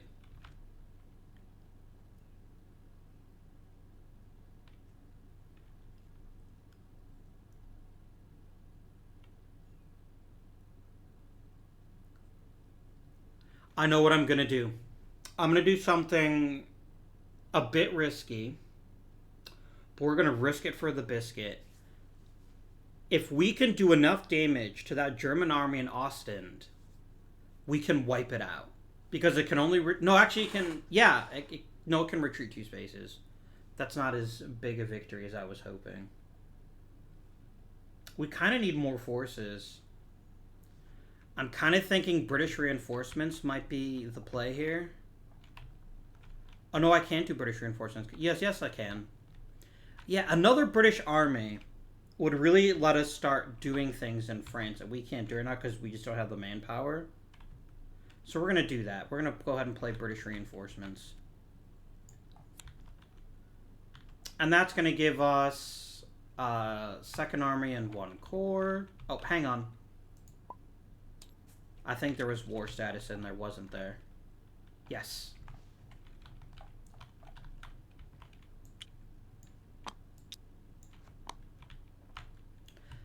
And then that was 1st Army and a Corps. Army goes to London. Corps goes to the box.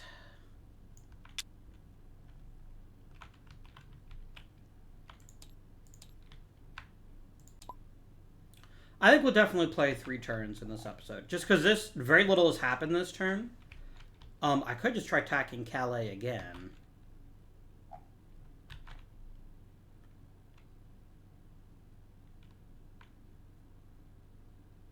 What am I talking about? I should be sieging Antwerp. Yeah. Let's get some movement happening. Well, let's do some ops here. I'm going to use this card for ops. It's just easier. Ops. I get 3 of them. I'm going to activate Brussels for movement, and we're going to come over here and start sieging down Antwerp.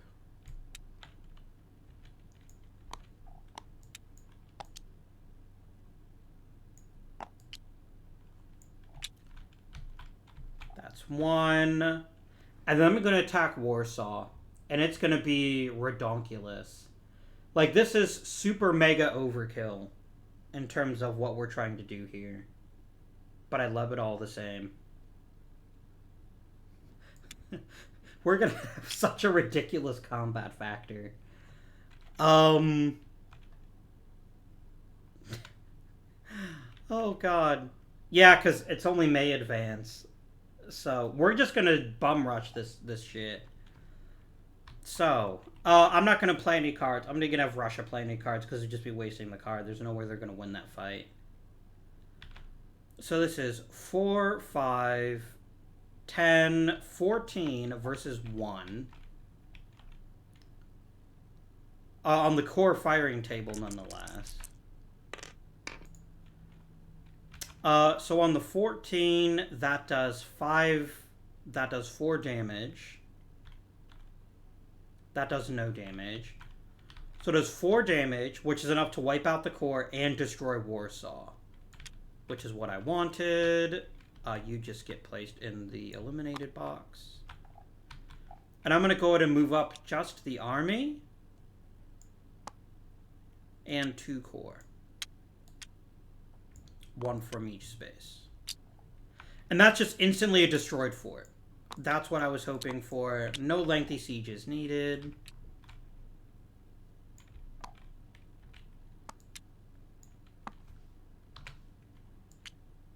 And we move ourselves 1 step closer to getting... to doing some damage to the Tsar. So that's now 2 Russian VPs owned.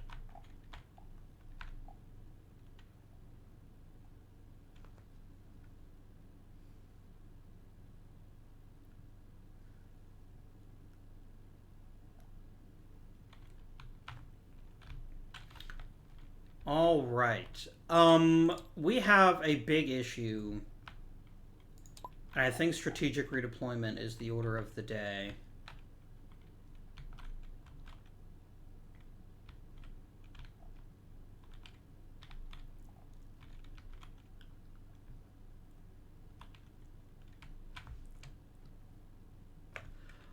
Although we could just reinforce the Lomza army with 2 cavalry corps.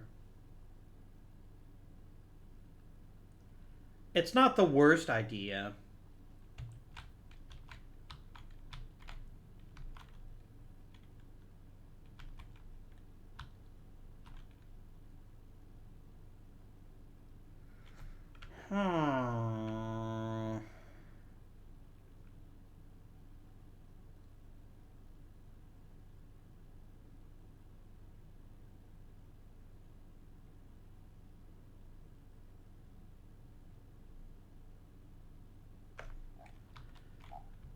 What do I want to do here? I want to start getting my Russian units into bloody play. The problem... Oh, wait a minute. Let me double check strategic redeployment stuff.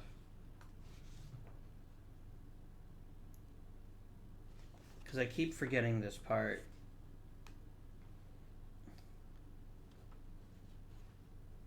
No, it is 4 points to move an entire army, regardless of whether you're taking it from the box or not.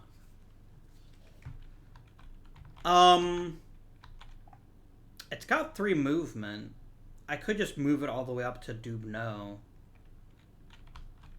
Maybe that's the right play. Yeah, I think that's what we'll do.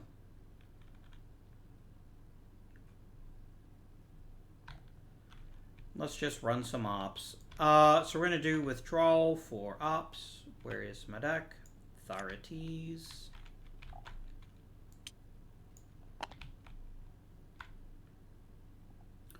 Wait, what? Why Central Power's taken 2 more actions than me? Or did I just not mark it? What did I do last turn? I played the British reinforcements. Did I mark it? I didn't. Okay. Shoo. Alright. Ops. We're going to move you 3 spaces. So you're going to go 1, 2, 3.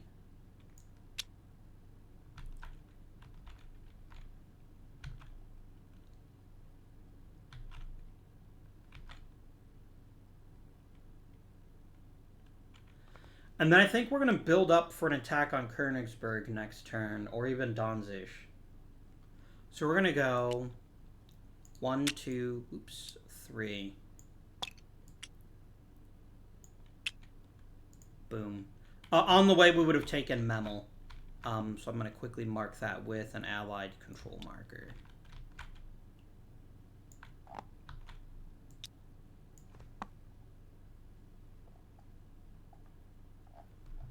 that concludes the action round for the Allies.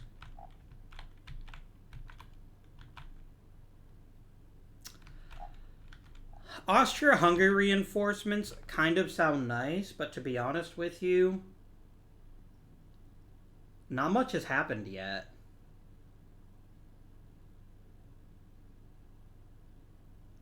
I think that's a card better saved for the future.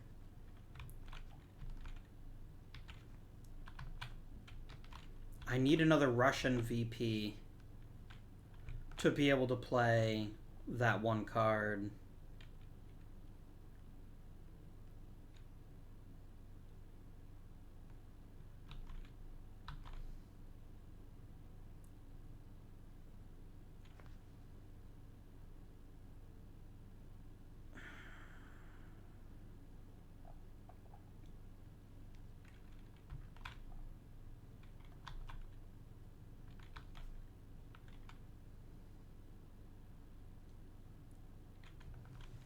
So actually, there might actually be some value to going ahead and actually playing Austria-Hungary reinforcements.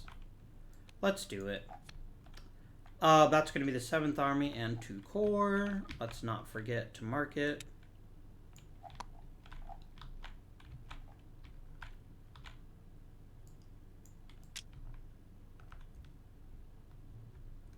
Boop.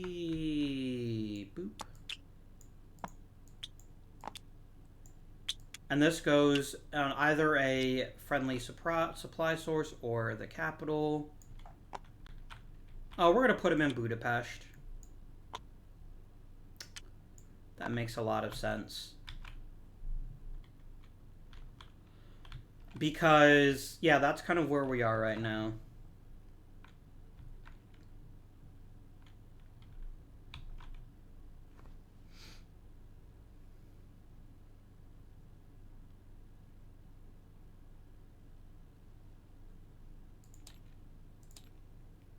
And then, last but certainly not least, is the Russian turn.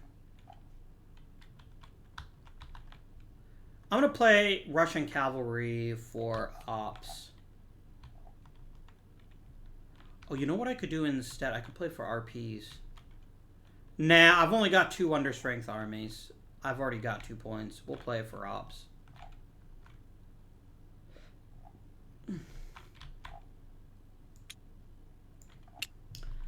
Am I good with losing a VP?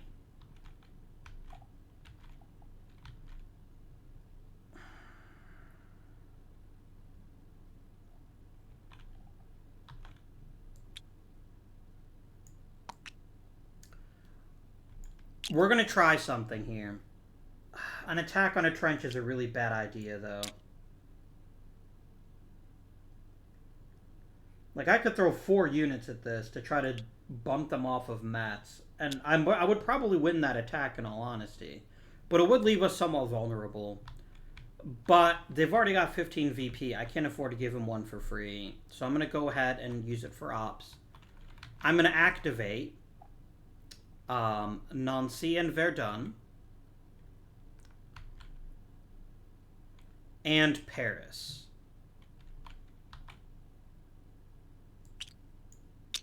And Paris? No. And Insterburg. And we're just going to go ahead and take everybody. It's going to come out and hang out here.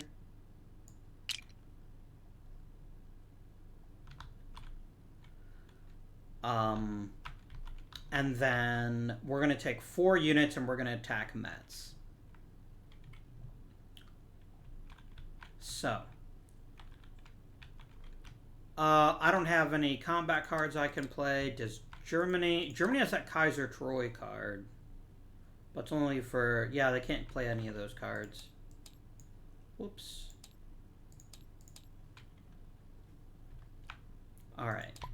So Germany has 5, and we have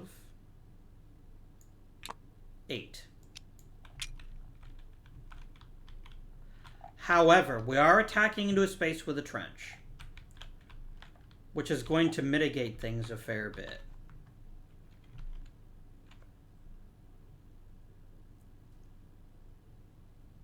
That is problematic.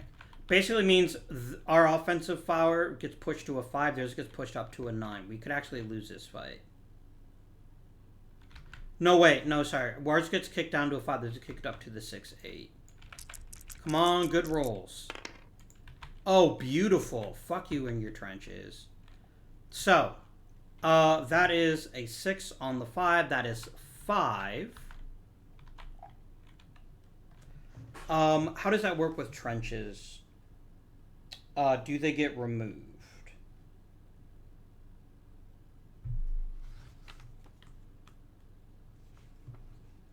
Because I know what trenches do here. Okay, losses.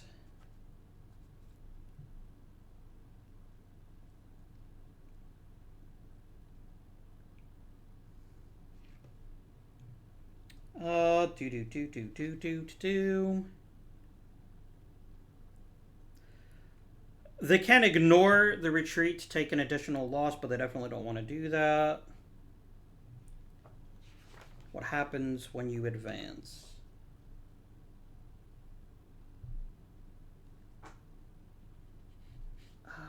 Come on, game. Trench. And forts.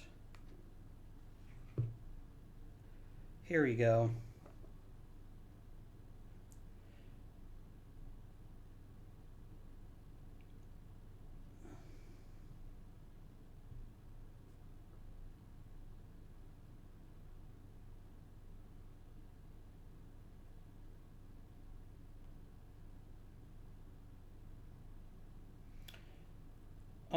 If an enemy unit enters a space with a friendly level 1 trench, then it's removed.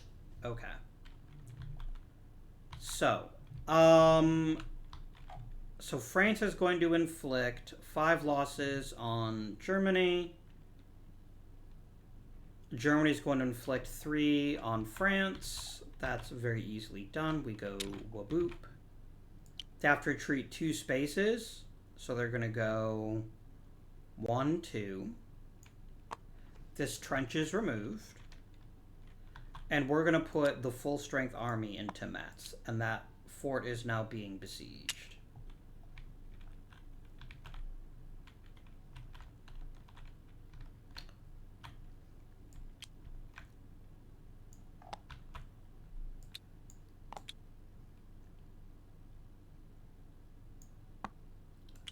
Oh, and I didn't actually inflict the loss. There you go.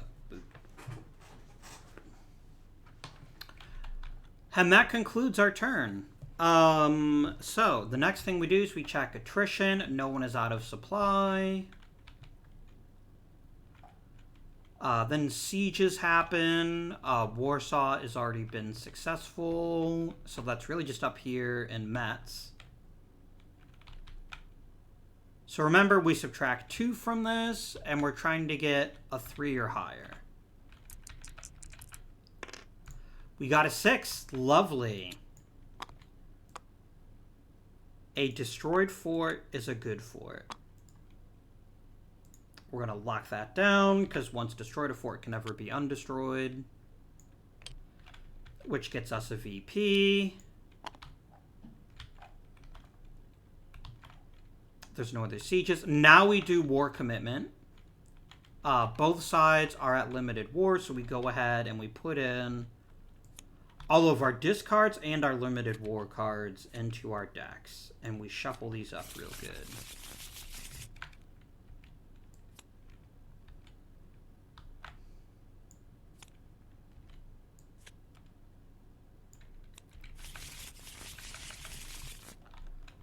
Okay.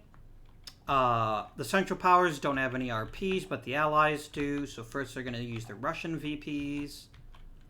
And they're going to go... Oh, we didn't besiege Kernigsburg. I forgot to put a fort there. Oh, this trench is removed, by the way.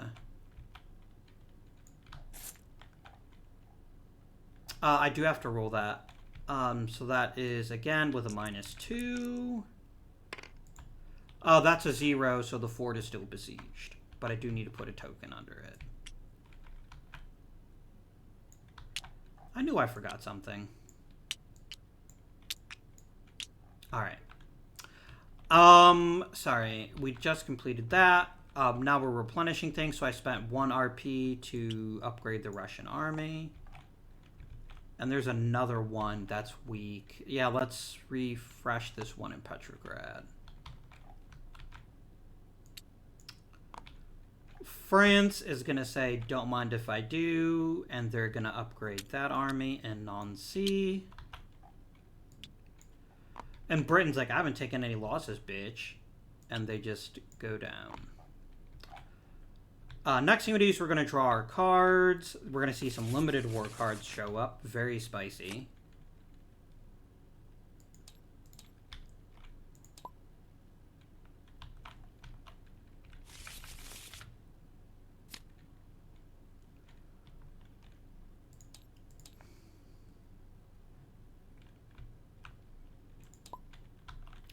And then we're going to advance to fall of 1914.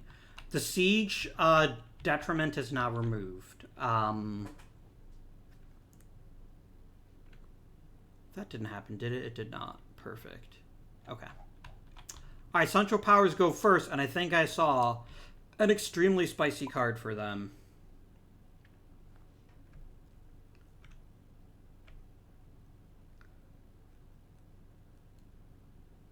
Oh, that's an excellent card. Oh, that's extremely spicy. I thought I saw a neutral entry into the war, but maybe not.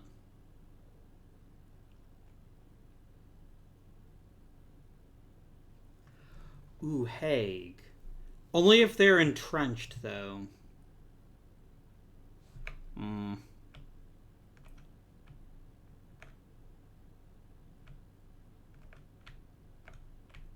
I think Walter Rathenau is the card to start out with.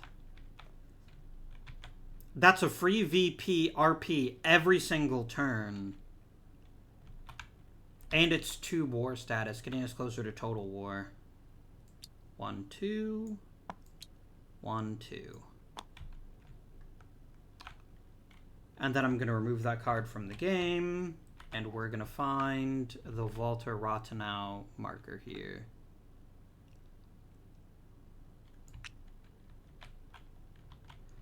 And I'm just going to drop this here just as a reminder that I'm always guaranteed 1 VP, or 1 RP. Oh, we didn't do mandated offensives yet. Sorry. I got overly eager. You should be another event.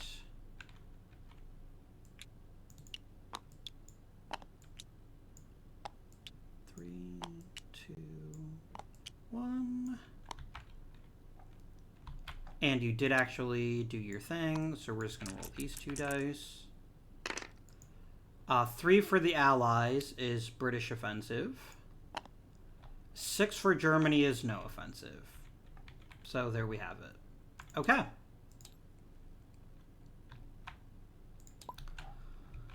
What would I like to accomplish this turn as the Allies? Well, in addition to actually being able to attack, we really want to start pushing Germany back, as well as eventually defeating Russia here. Oh, Insterburg should be flagged as Allied controlled for purposes of tracing supply.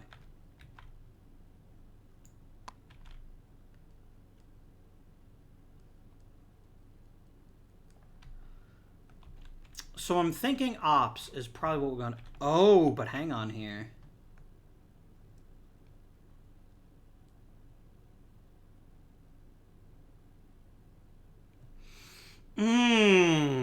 Getting Italy into the war could actually be quite big at this point.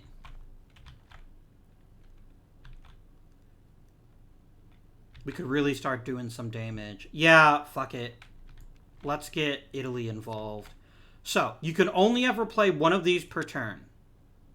And that's period. So, only Italy is going to enter the game this turn. So, we immediately get 2 VP, or 2... war status.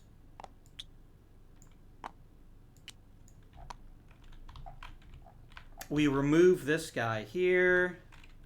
And then this tells us which units come into the game. So Italy is going to get... Where are my Italians at? Here you go. So First Army is here.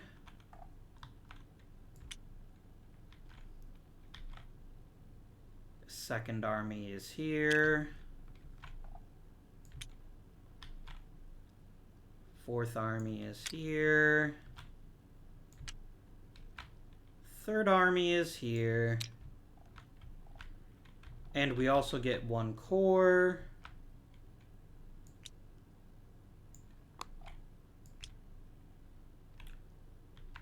Here. I'm just checking to see... Oh, and then there's also a corps in Rome and a corps in Toronto.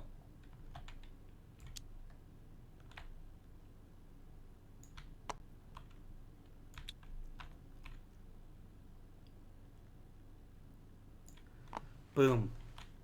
So I think that means all of Italy's things are placed on the map. Let me see here. I'm just double checking the rules there. It's page 33. Okay.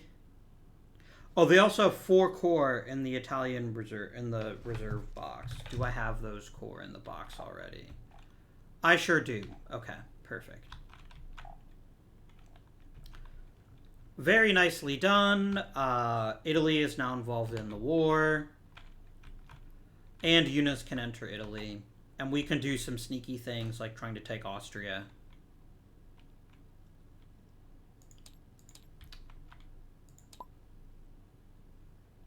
Alright. Germany.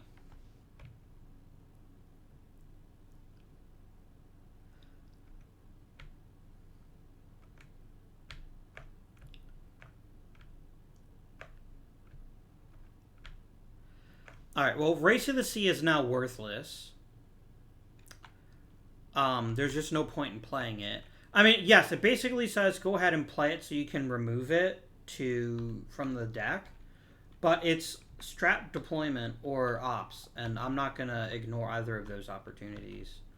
Opportunities, perhaps.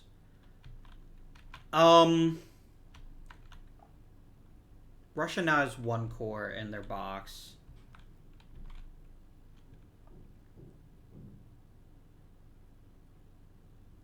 I'm very annoyed that Russia has done as much damage as they have, but they don't have a lot of units. So we're going to get some ops going on here with Race to the Sea. Play it for ops.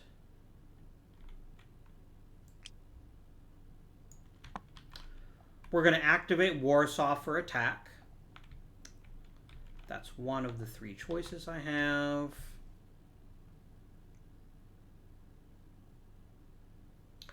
I'm going to move you up to Brussels.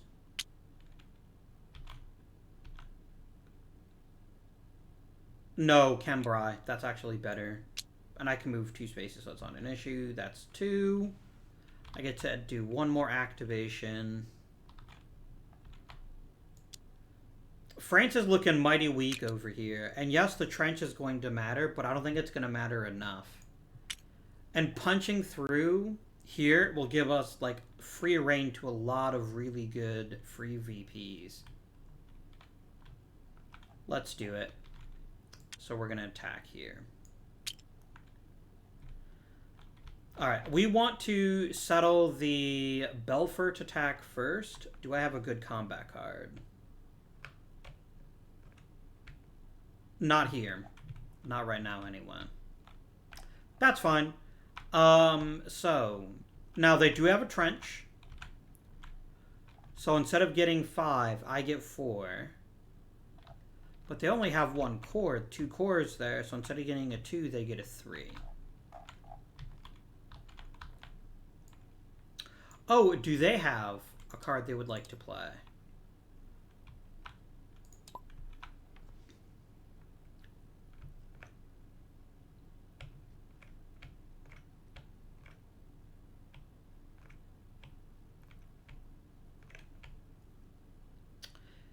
It is winter. Sorry, it is fall, but it's on a mountain space. It sure is. Boom. Yeah, amazing. And Germany's like, oh poop. Well, this isn't going to work out great for me, probably. Alright, so they would normally get the 5, but they get pushed over by the trench. That's 4 losses. France normally get a 2, they actually get a 3. They get a +2, so that's 1 loss. So it didn't help them as much as I might have hoped.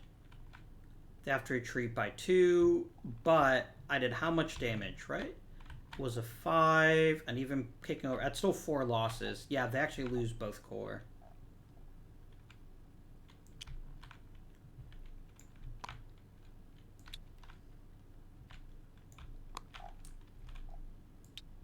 And Belfort, this trench goes away. I could just delete it. I don't know why I'm not. And then we're besieging Belfort. And Germany took no losses on that. So that was a pretty big victory for them. And then we come over here to Lomza.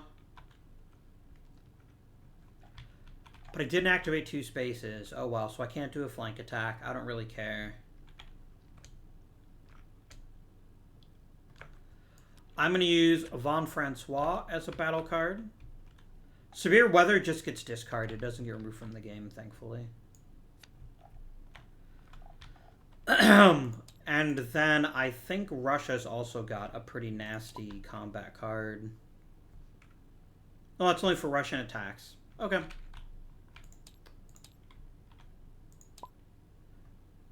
So Germany gets a +1 to this. Is that necessary? Probably not, but it might be enough to make sure that they wipe out the fort.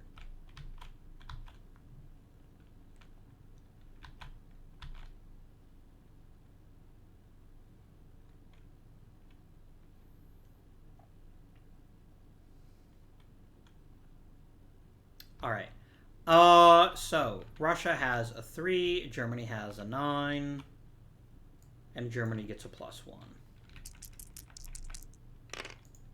Which, thank God they did. So, on a 9, they inflict 4 losses. On a 3, Russia inflicts 2 losses, so they still win. 4 losses is going to eliminate this army, but not destroy the fort, which Russia is fine. There is a corps in the Russia box, so that corps is going to retreat. And he's going to go and hide here in this fort in Grodno. Oh, wait. Russia did cause some casualties. It was a 3. So that's going to be 2. He's just going to reduce both of his corps and leave them behind in Warsaw. Because he has to, and then you are besieged.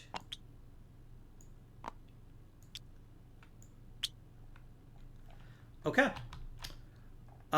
Very good card. And because they won the combat, this gets to stay for the rest of his turn until he loses a fight or until the turn ends. What would France like to do here? Or Italy. Italy definitely creates some interesting strategic possibilities for us, including heavily pressuring both Germany and Italy. And Austria, rather.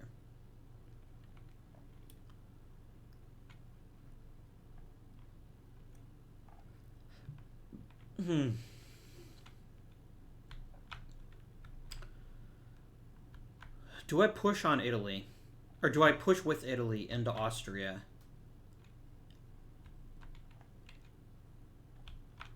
Or do we do some reinforcements? I actually think some reinforcements sound like a lovely idea. In all honesty. Yeah, we really need cores. So that's exactly what we're going to do. We're going to do Russian reinforcements. 6th, 7th, and 2 cores.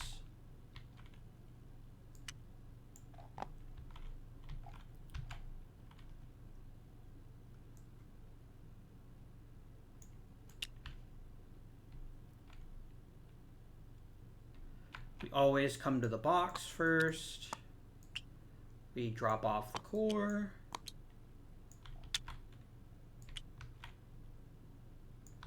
And we're building ourselves up a nice little attacking force in Petrograd so that we can be ready to defend or even try to push them out of Warsaw, maybe. It's going to take time, obviously, but it's a worthwhile pursuit.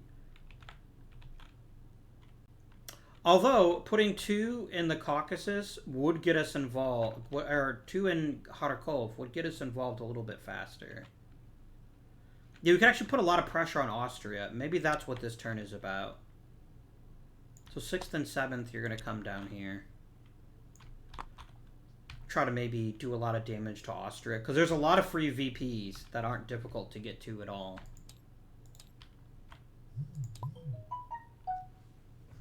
What is this? Is this something I care about?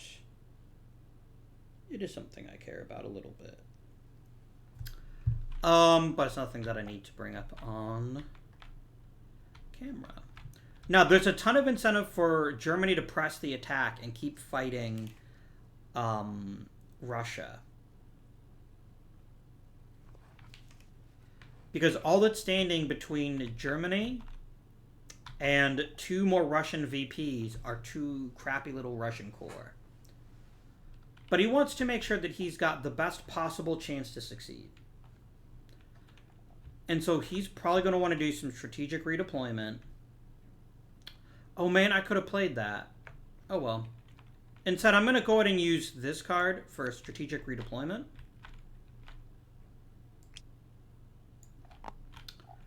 And we're going to move 2 corps. We're going to pull this one out of block. We're going to drop a Central Powers token there because we still control it. I'm going to take this full strength one out of loads. And there we go. This is now a pretty ferocious attacking force that we can then use to hit Russia later on.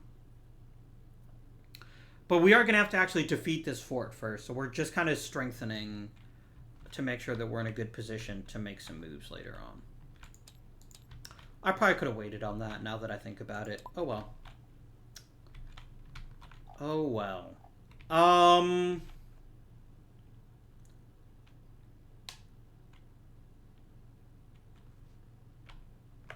Russian attack adds a +1, but where would we attack?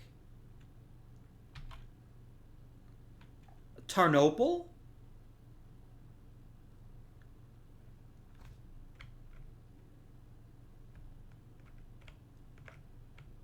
I want some ops, so I'm going to go ahead and play this British Reinforcements card for ops.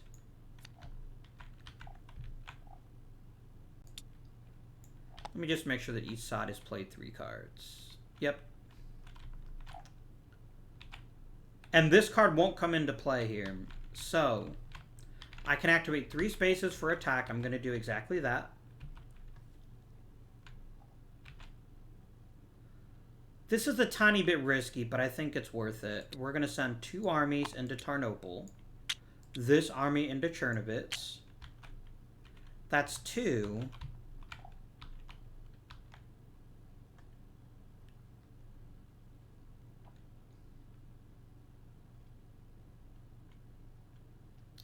And then 3, I'm going to move into Trieste with Italy, and this trench goes away. I'm just going to delete it. And that fort is now besieged.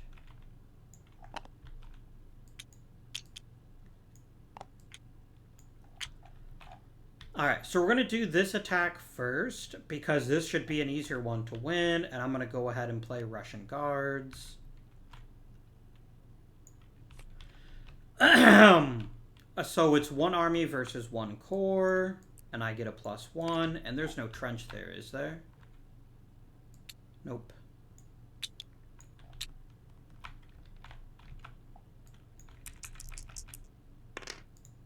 We each roll the same thing.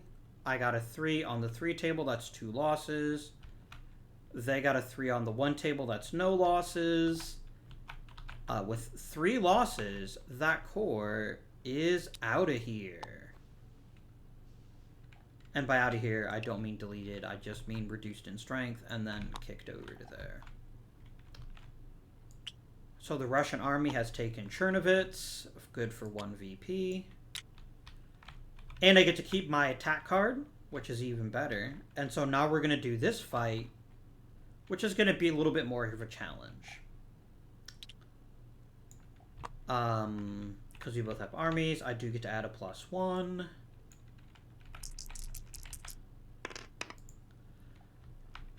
So we each got a 3. This time I'm on the 6 table. A 3 does 4. He's on the 3 table. A 3 does 2. They're going to retreat by 2. But I'm going to reduce this. They actually lose their army and they just get a core. Because they did do 4 damage. And then this Austrian core comes out and he's going to have to retreat 2 steps. He's going to retreat into Munkac. That unit can't advance. This one can't, and he's just going to hang out where he is right now. No need to get too aggressive.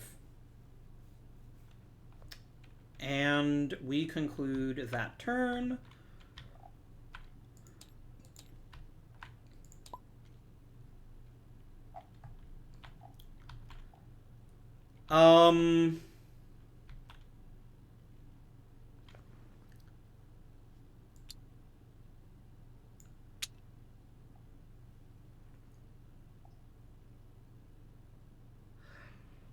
A double attack here on Nancy. There's a trench, though.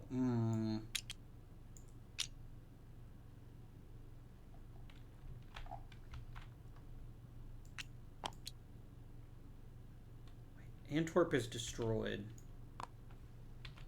And that should be flagged as...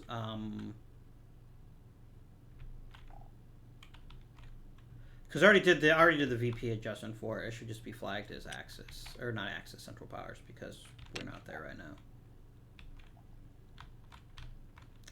No, I do have to attack with the Brits at some point, which means probably the rest of the Allied turn is going to be getting the British into a position to actually do some damage.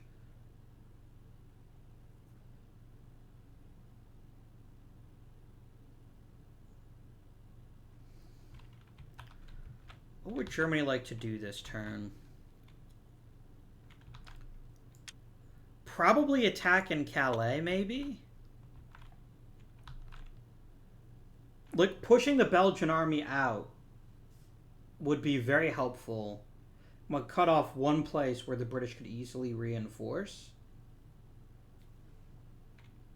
Yeah, I think we will do some ops this turn. We can get a guaranteed successful flank attack, but I'd rather save that for when I can actually do something with that.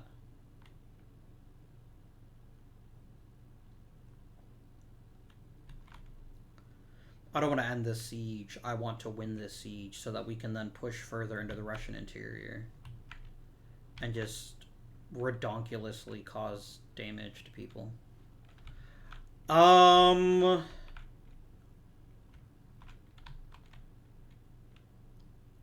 I really want German losses replaced? I mean, I have taken a fair few losses. I guess there is some value in that.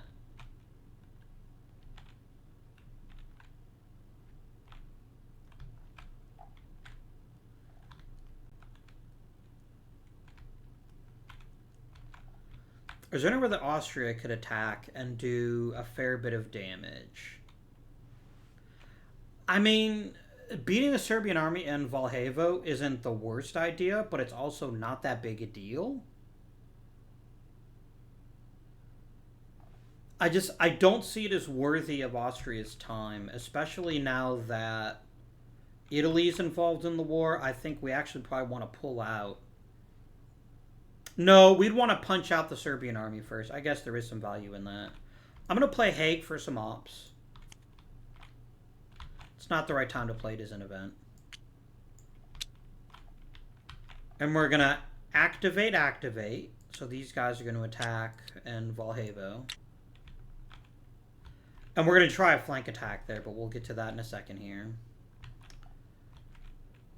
Attacking with a core into an entrenched space is pretty suicidal, so I'm not going to bother with that.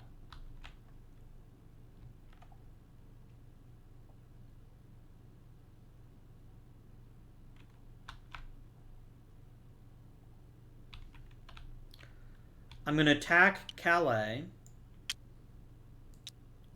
I have 2 armies there. Yeah, let's bring in 2 armies. That's my 4 spaces there. Done.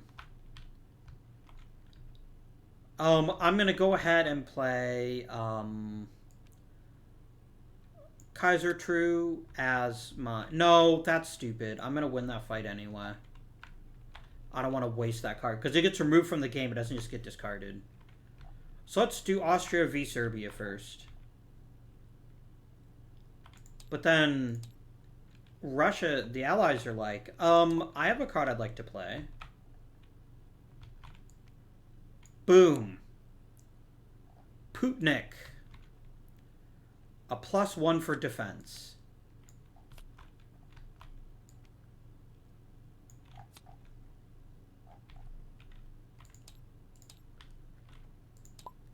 So Austria's like, whatever, dude. We're still going to win. Austria's combat strength is, where'd you go? Here it is 6. Serbia's is 2. But they do get a +1 to their die roll. Which gives them a 3 on 2 is 2 losses. And a 1 on 6 is 3 losses. So each side reduces strength. And they'll have to retreat 1 space. And they get to keep their combat card. So that's pretty good. It's a victory, but it's not as big a victory as it might have been.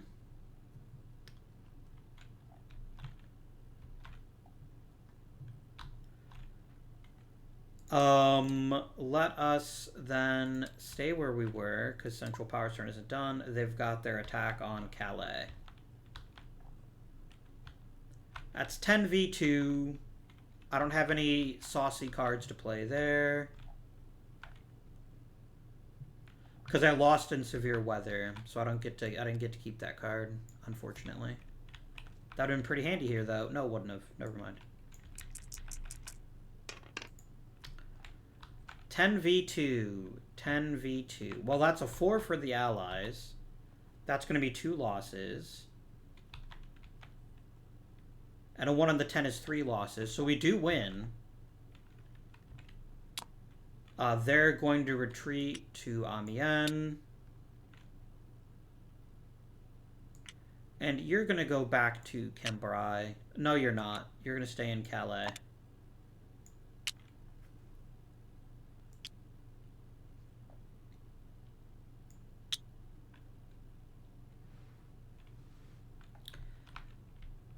And we gain 1 VP.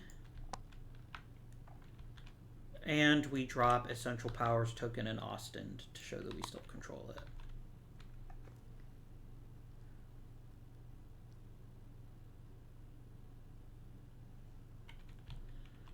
Alright. We now go over to the Allies. And I have a very specific plan in mind now. I want to build overwhelming force in London, and then we're going to pound Calais as hard as we can. Hopefully doing some significant damage to them. So I need to make sure I save a 2 ops card so I can activate 2 different spaces. And it only costs us 1 to activate 2 spaces when it's a Belgian unit stacked with a British. So we're going to go ahead and play British reinforcements. It does not increase war stats, but does give us a 3rd army and 2 corps.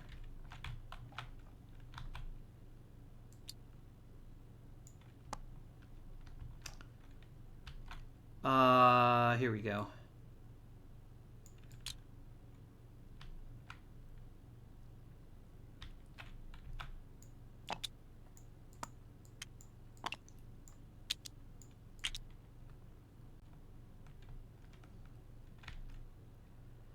And the Germans are not stupid, but as you can see here, this BR only means that they can't attack London. So they are definitely expecting a concentration, and they're probably going to want to do more damage before too much of their situation gets worse. So that's the entire British turn. Notice we actually only have one card left. This means we're going to have to take a free op at the end. Alright.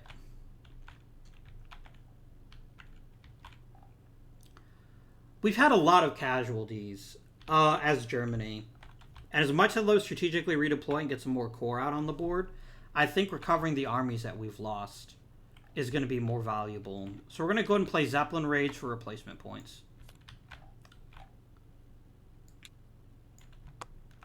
Which is going to be 2 for Austria and 3 for Germany. The others don't matter because they're not in the war yet. So that's going to give us 3 total. 2 for Austria.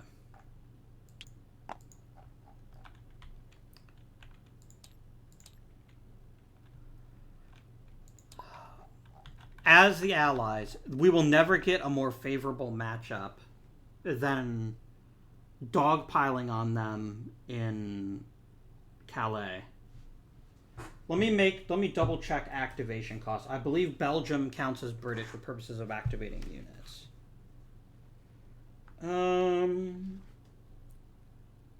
Ops. Oppity. Movement.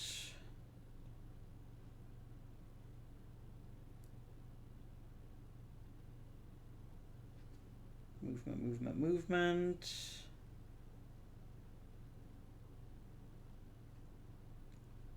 Activated. Okay, I'm apparently having a huge brain fart.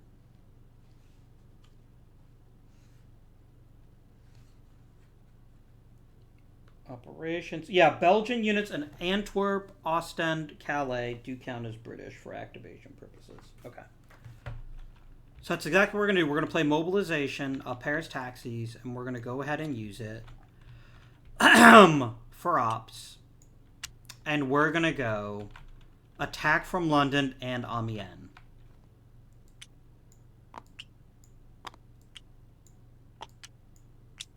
This is going to be extremely bloody. But my hope is that it will be less bloody than if we let Russia attack us piecemeal. Or Austria attack us. Germany attack us piecemeal. So let's roll that beautiful bean footage. Alright. So Germany has a 10. And on a 10 they get a 2. So they're going to do 4 damage to us. We must prioritize the BEF. That's what this little dot means. But that's it. Oops. We lose the BEF. Worth it. And the BF never gets replaced. That's totally worth it. We got a 4. We had at the time. I should have restored it, but I forgot. 13. Oh well. A 4 on the 13 is 5 losses. And I believe, yeah, because it was 5-4, they only have to retreat 1 space. So they're going to retreat into Ostend. And the 2 British armies are now in Calais.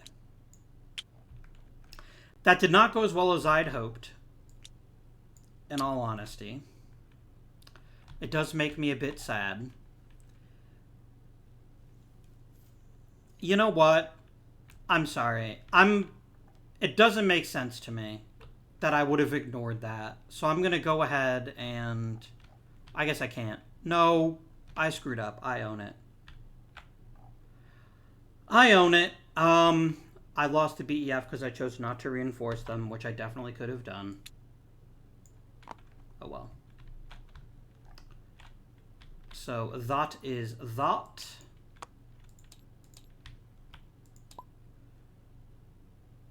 What would Germany like to do? Germany would like to do lots of things.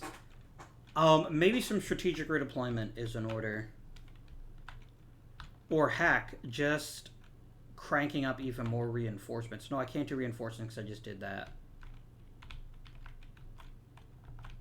Strategic redeployment actually sounds like it's a really good idea. So I'm going to go ahead and play Kaiser True to do some strat redeployment. That's either one army out of... One army can go anywhere.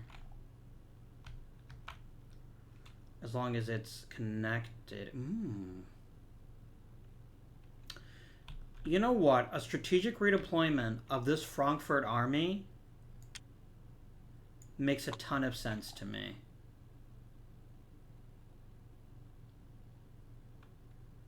Makes all the sense in the world. Or I could just drop them in Koblenz and absorb an attack in case the French get feisty. That seems like kind of a waste of a card, though, in all honesty. But I could just move it, right? No, I think dropping some core is going to be the better choice. So we're going to put 2 core in loads.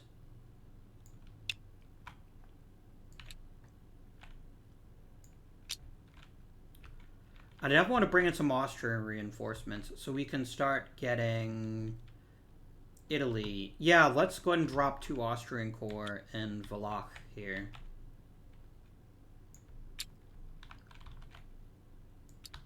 It just makes sense. Alright. It is now the Allied turn. I have no card, so I have to do an op.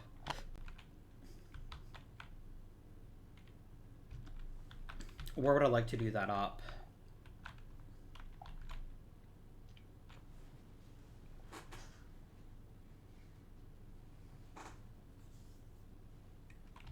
Or could it is R? No, I can't do RP. It has to be an op. Which space would I like to activate?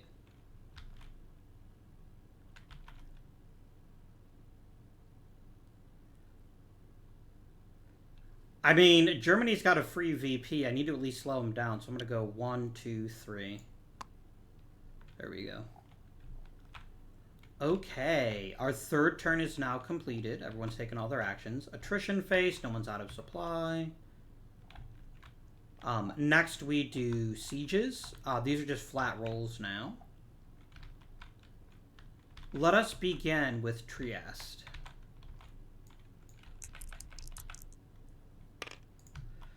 We failed. Bum bum ba bum. Wah. The siege still continues. It just means we don't destroy the fort. Next we do Kernigsburg. Nothing adds to siege rolls, does it? Like, I don't think the number of units matter.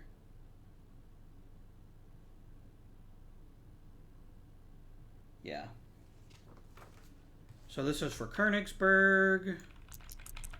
Roll that beautiful bean footage. We also get a 1, so nothing happens there. Germany is besieging Lomza, so we're going to go ahead and roll for them. They just need anything but a 1.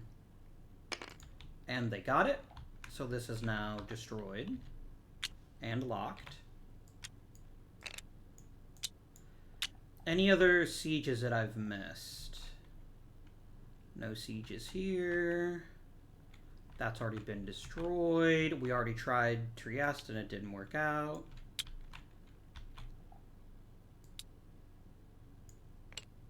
Yeah, we're done. Okay. Next we do war status. No one's at total war yet. No one's won an automatic victory. Nothing happens there.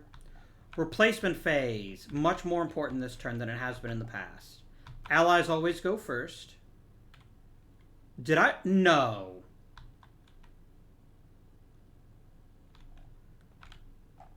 I never spent an RP card. Oh my god, what the hell is wrong with me? I was counting on that, and I just never did it. That was so stupid. These cards are removed from the game. Oh, sorry, not Putnik. Putnik just gets discarded. But this card is removed from the game. As are any of these. Von Francois is just discarded. Kaiser True is removed from the game because I didn't use it as a combat card. Oh my gosh, that was so incredibly stupid of me. We desperately need replenishment points, and we just didn't get any. Wow. And now Germany is going to get real aggressive. So we're going to go flip, flip,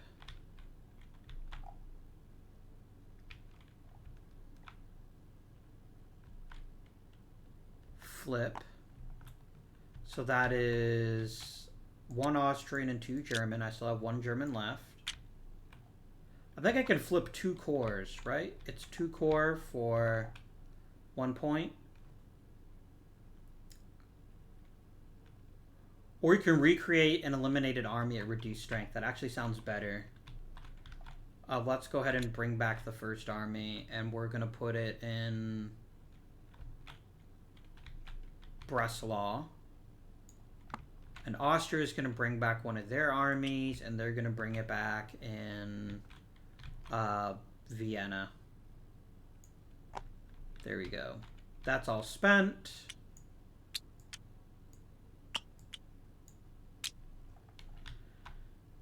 Last thing we do is we go ahead and draw up to our card limit, which is 8.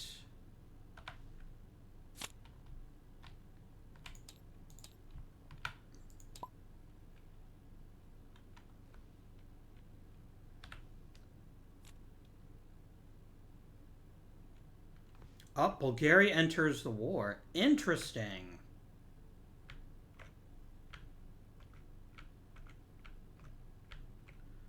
I'm going to feel real stupid if the Ottomans just enter once limited war starts instead of having to play a card to do it. I don't think it would have mattered for this particular turn, but I need to check.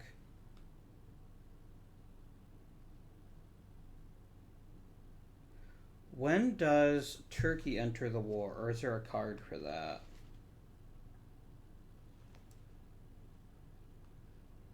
You know, I'm just going to really quickly search the deck and make sure I didn't miss something huge. But I'm pretty sure there should be a Turkey enters the war card.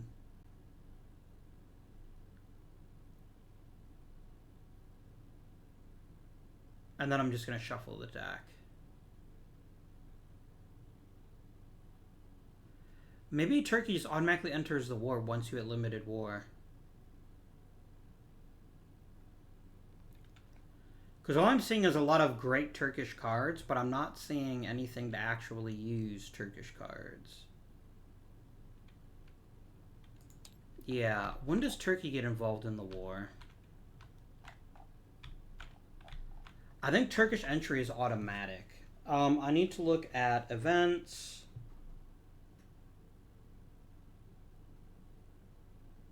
Neutral entry.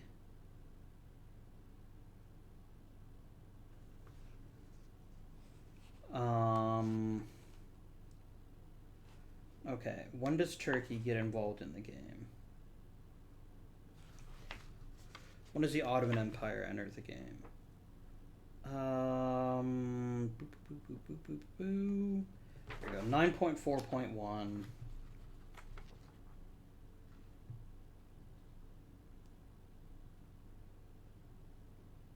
What? Oh no, I guess that does actually address Turkey. 16.1.3.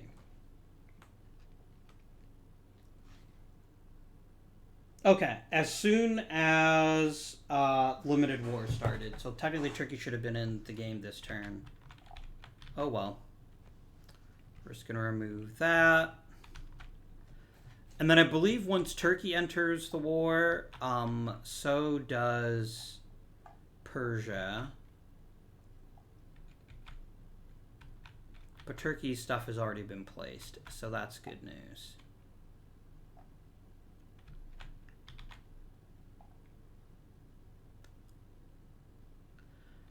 So yeah, there's going to be a very interesting war now because Turkey's entered as well as Italy.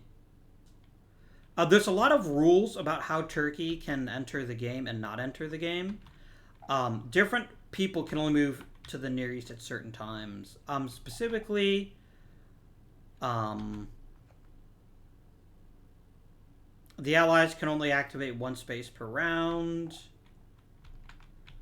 Russia can only transfer one corps and can never put an army in Russia and Turkey. Turkey can pretty much do whatever they want within. So yeah, this is going to be very interesting now, and other things are going to happen next turn. So that is done. We've got our cards. We're going to go ahead and advance the turn. It's now 1915. It's the winter time, and the Allies gain a victory point because of the blockade. And that is going to do it for this first episode. I hope you guys are enjoying Paths of Glory. We've got a while to actually finish this war, but things are starting to open up a lot more with both Italy and Turkey involved in the war. It's going to be really interesting. Until next time, though, this has been Avindian. Thank you for watching, and I bid you good day.